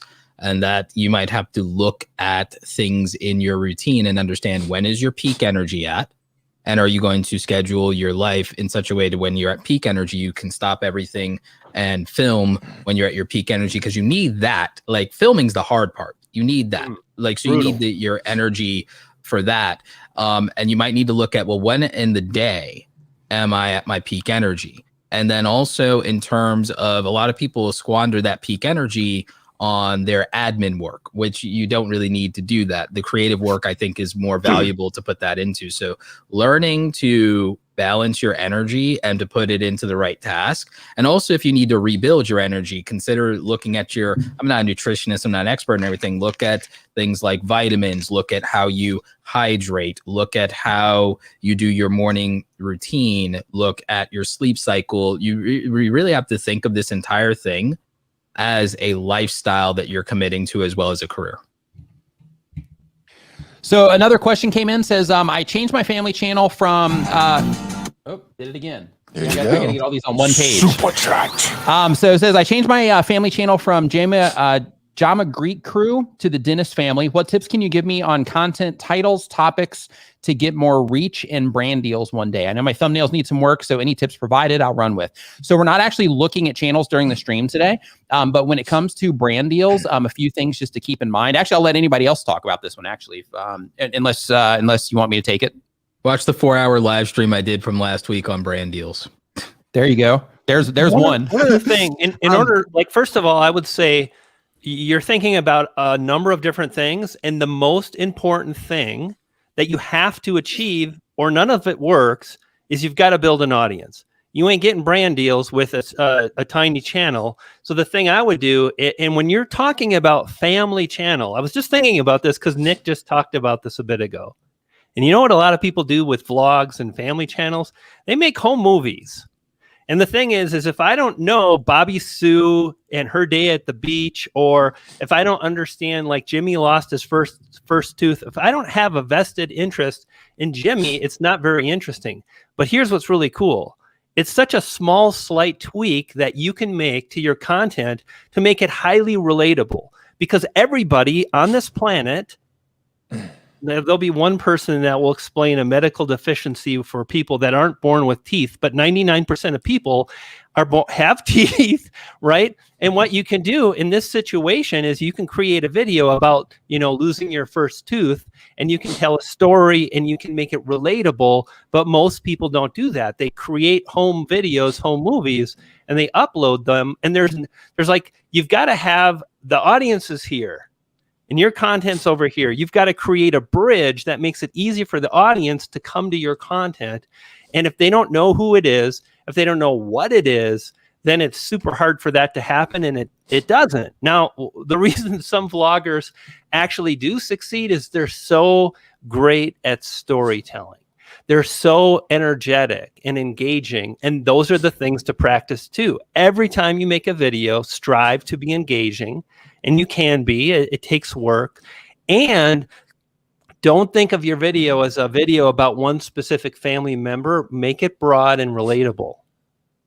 Nick, check your line message. And on that note, I have to hop out of here. I've got a live stream I got to attend to myself. Daniel, I'll meet you over there at the live stream. Yeah, once again, I just want to say I hope everything that I've added to the conversation was valuable. You were that was great, man. Hey, Yeah, I'm super glad you came in, because then I got to play your thing. I was like, man, I hope he comes in. Wait, So, super glad you showed up. Another thing, really. Sorry, yeah, you guys go ahead. Talk, Daniel. You just come in and look good. I just sit here. That's what I do. I just sit here. I just bring you in for our female demographic, so they can have something good to look at. That's all I bring you in here for. I cover the what hair. What kind of styling cream is it? Is it like a cream or a gel? Is it? Are you using mousse? All right, Nick, play us out. Play us out. Hey, Nick, check your line message. I don't have an outro. Great. Now I have to go have outros made. What have you done? All right, what have see you guys later. See you guys later. And when this stream is over, head over to StreamYard. Yeah, I see your message, D. All right, Nick's going to tell you where to go. Cheers, everyone. All right, everybody, have an awesome stream, guys. Yeah, so another thing to the Dennis family, I was actually looking at another channel. I was going to give you like a bunch of advice on like language and stuff like that, but I was looking at another Dennis family. And one thing just to keep in mind is that there is another Dennis family out there. So whoever is the first person to get that custom URL is going to be the winner in terms of being able to secure that name and being the official channel for that name. So you have the subscriber count for it, 2,000 subscribers. You have the Dennis family channel. So that works as your custom URL, but if you could shorten that down to the Dennis family, that would be awesome. But in terms of like your thumbnails and stuff, I see what it is that you're doing with your thumbs, but little details in your titles, just really quick. And I'm not going to pull this up on screen, but like you have part 3 as the very first thing that people see with one of your titles. So you need to just be conscious that when you are, and YouTube recommends this isn't just coming from me, but you need to be aware that when you have like a part 3 at the very front of a title, that's suggesting that you need to watch 2 other videos to be up to speed in order to know what this one's about. So what you need to do when you're titling and packaging up your content, and this applies to everybody that's watching right now, what you need to make sure that you are aware of is that you are packaging up your videos for people that have never interacted with your content before. So of course, you're doing things like having yourself in your thumbnail or having any type of branding that you use so that your regular viewers can recognize that it's yours. But then you're also thinking about people that have never interacted with your content before, so that you don't want to do anything to make them feel that they have to watch other pieces of content in order to catch up to what it is that they're doing in order for that particular video to make sense, as an example. So just when you're putting things together, just make sure that you're thinking of those types of ideas. And also you're putting like your channel name at the end of all your titles and stuff like some of the huge channels do. It's don't even worry about that. It's not going to benefit you by doing that. So don't even worry about that right now. All right. So first off, really quick, let me make sure I'm on the right page here. Welcome to the Niminati. A girl and her passport. Welcome to the Niminati. Make sure next time you're on Facebook, you look for the members only Facebook group. Fill out all the information on the way in, so I can verify that you are a channel member on the way in there. And let's see here. So we will keep on cruising through Locust Street Cottage. Same for you. Welcome to the Niminati. We got Lil Crafty Nook saying Roberto says it like it is. Absolutely, he does. Tommy T067 says, I make roller coasters and movie rides and show POV to all of them. I always list my videos in the entertainment category, but thinking about going into the gaming category. Any thoughts on that? Doesn't matter. Boom. Yep. Yeah, YouTube will figure it out. Of course, having context when you first publish the video is going to be beneficial, just for, for them, just having an idea of who the right people are to show it to. But they're going to be able to figure that out anyway, based on, how you're optimizing your videos to just make sure that you're putting the right things there with your title and your description. But at the end of the day, entertainment and gaming, like if you're choosing either one of those, if your roller coaster stuff isn't gaming, then I wouldn't do that. But if it is gaming content, like if that's what it is, if it's like games about roller coasters and movie rides, then in that case, then it would make sense to put it under gaming. But if it's not, then I wouldn't put it in that category, just because there's no reason to. I'd put the whole channel under entertainment, but if there's individual videos there gaming, I would put those under gaming. I noticed like a difference in impressions on my music channel when some videos accidentally were not labeled as music, because the way my music channel works, most of the metadata is fairly consistent. So that means that I did that on purpose. There's literally almost the most insignificant variation of my metadata in my descriptions and tags of any of my videos on the music channel, which means that almost all of my data is purely user behavior, unless there is one different change, which in the case categories, I then was able to see the impact on impressions with that by comparing it to the rest of them. It's small, it's anecdotal. I wouldn't say it's the heaviest weighted thing in the world. I think some categories might be more sensitive than others, though, with music being a very specific outlier case. Well, and also, like, you have to think too, when you're categorizing your channel, you're thinking, oh, I want to categorize it gaming because there's so many more people over there. I'm going to get all these people. But the thing is, people are going to find it, and they're going to find it in gaming, and they're going to be like, what the hell is this? Why is this in gaming? It's almost like clickbait. So don't be, you want to be as, honest as possible with categorizations, your titles, and all that other stuff, because you want people finding your content that actually want to watch it, not people that are going to be like, what is this, and leave. All I value is accuracy in terms of metadata. I'm not using metadata, and this is my problem with people saying tags don't matter. Tags matter. That's why they still exist. They matter for categorization and for accuracy and for a relevancy qualifier for context, a relevancy qualifier. You're just not going to see that translate to more views. I believe it is part of an equation of getting you in front of the right viewers. And I don't think that even saying that out loud, and even if YouTube were to say that this is one of 15 things that you have control over that help us put you in front of the right people, I don't think even saying that would help, because people would be like, but does that get me more views though? It's not about getting more views. It's about getting the right views. See, the thing that I just want to really hammer home, and this is why I say things, Roberto, like tags don't matter. I say that all the time. Sure, I get why you say it. You need to know as a small creator watching is that there's no way, if your videos are not keeping viewers watching, if those viewers are not further engaging, and that's what you need to think about. Are they further engaging in your channel? Are they watching more videos or subscribing? And if the hard answer is no, then at the end of the day, the category won't help you get more views, and the tags won't help you get more views. Maybe you'll get 2 more views when the video goes out if you have super duper tags, which honestly, it's just, and I think if you super duper is the technical term, I believe. Yes. If you don't like really feel that in your soul, and if you don't focus that in your mind, which by the way, I guarantee you the vast majority, 90+% of YouTubers don't, then it's impossible to get your content to a point where it gets you over that struggle of being a small creator and you start to grow. So don't, focusing on tags won't ever make it work for you unless your content is good enough. No, I agree with you. Not by itself. The way I think about it is this, Brian, and I've talked to people about this that are engineers, like on the tech side and like the thing is that individual user behavior profiles take into account the comparative metrics and the comparative metadata of everything that we do consume. So the thing is, it's literally just like how Amazon shopping works, and it's just like how Netflix works.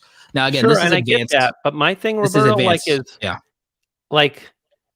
for the literally millions of YouTubers, until they can really focus on the quality of the content, they will always struggle. Oh, no, I agree with you. So my thing that I'm talking about here, I guess, is mostly to mid-tier creators or to sure, people who are 100%. monetized. I mean, absolutely, that's great. And I'm just trying to I want to try to get the message out of what to focus on, because most don't, and it's hard to watch. Next up, we've got Simply Posh says, I have more followers on TikTok than YouTube. How do I transfer them? First, serve them in the best possible way that you can on TikTok. But two, just spread awareness that you have a YouTube channel. Let people know that you have a YouTube channel. Let them know that they can find that link in your bio and use that in order to send them over. So same exact thing for your other socials as well. Get like a link tree to where, you know, you can put a link in your bio that will link to a page that has a list of different places where people can find you on anything that you're trying to spread awareness about. And that's how you can do. That's a great way to be able to, you know, spread awareness about all the different things that you're involved in while you're making content, you know, everywhere, not just on TikTok. If I'm following someone on TikTok and I like their TikTok content, guys, devil's advocate, like, why should I watch their YouTube content? If I like TikTok and if I enjoy short videos that don't waste my time and are entertaining and I'm super casual, why am I going to watch somebody's 5 to 10 minute videos on YouTube when I like their 13-second and 20-second videos on TikTok? Boom. Next up on I want people to think about how to actually answer that, though, is what I'm saying. Yeah. And with that too, you know, it's like, you know, like if what it is that you're putting together, like if you're doing, you know, entertainment content, like a TikTok size video might just be, you know, just enough for you to be able to hold their attention. Whereas when you go to YouTube, you know, that might be a little bit more difficult if it's like a longer form piece of content as well. But what really, if you're on TikTok and you're doing great on TikTok, I would consider having a shorts channel here on YouTube, because you clearly, like if you're having success on TikTok, then you clearly know how to put together short form content. So I would start a shorts channel on YouTube, and I would start uploading some of that content here as shorts. But if you're going to repurpose your TikTok content, I'd make sure you get the watermark off of it or cover it somehow. Let's see here. So the Poulter guys, and this one's for David, does live streaming hold more power than video uploads? No, I mean, it's you have to look at it the same way. There's a lot of people that, like, they'll say, you know, and Nick, you're different because you have a bigger channel. When you have your bigger channel with a bigger audience, you can just say live training or something like that, and you're going to get viewers.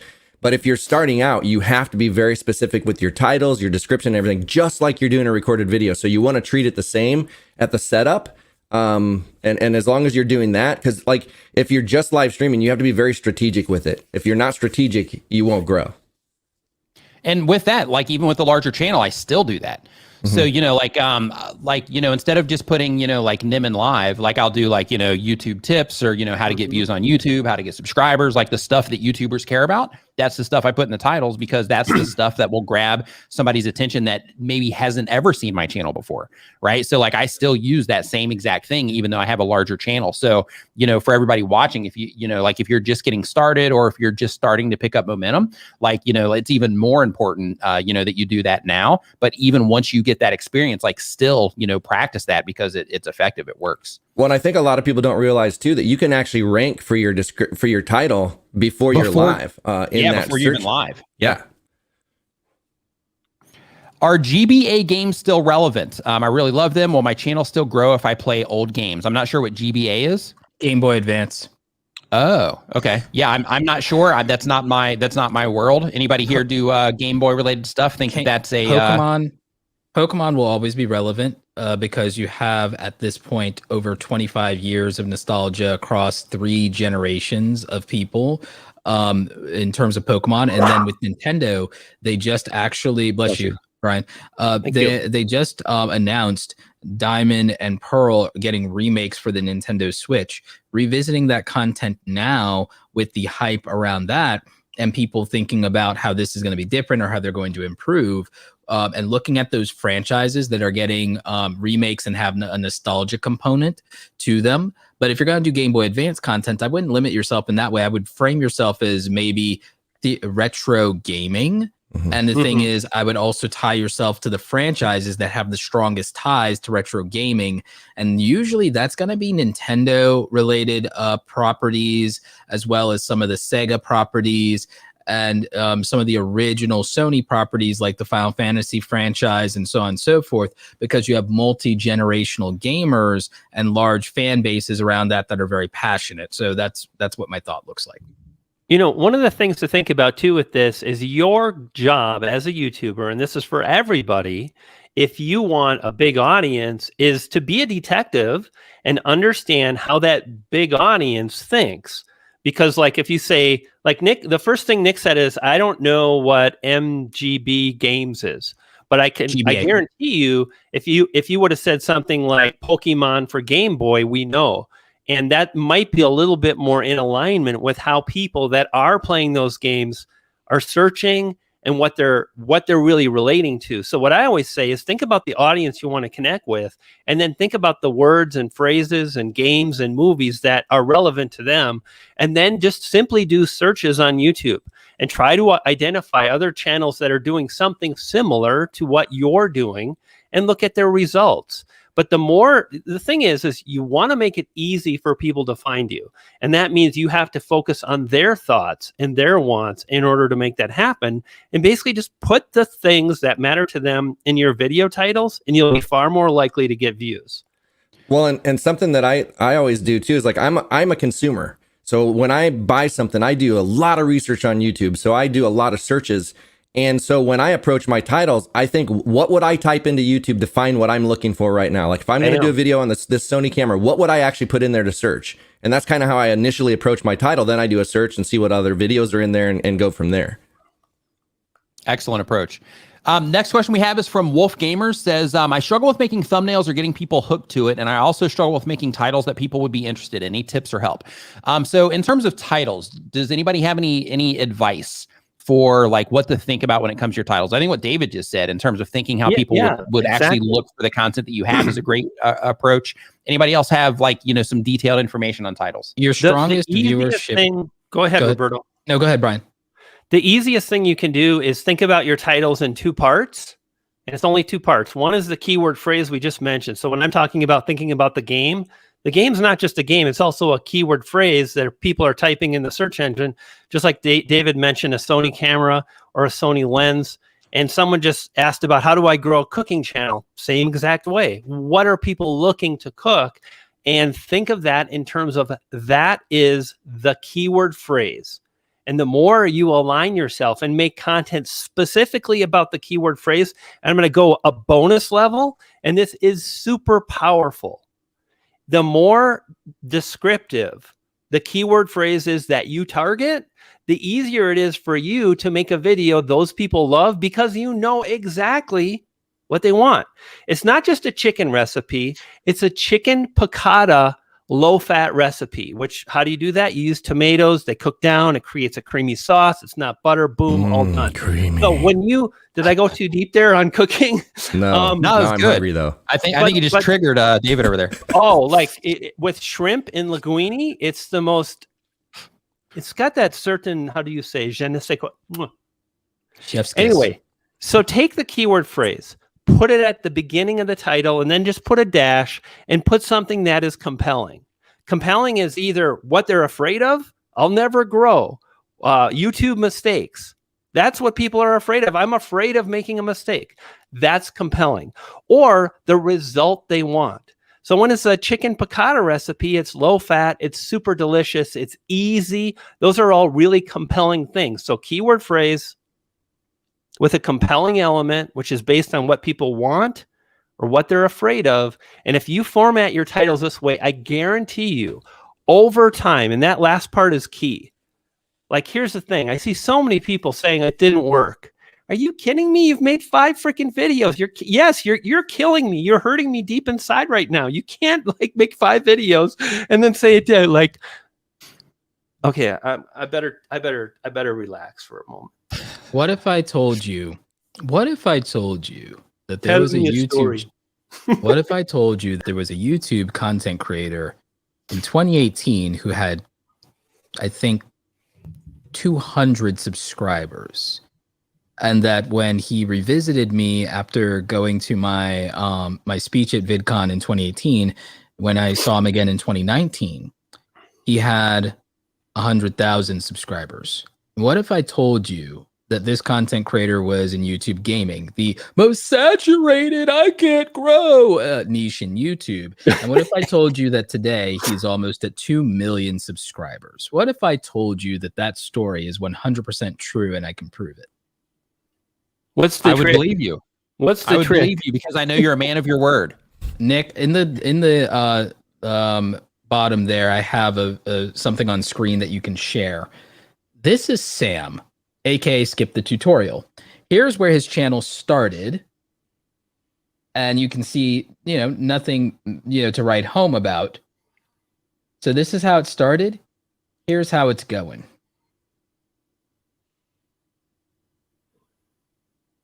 You see what I'm saying? 3 years. 3 years. And there's a lot to learn here and to unpack. So Sam, as far as I'm concerned, may as well be the Mr. Beast of gaming before Mr. Beast started a gaming channel.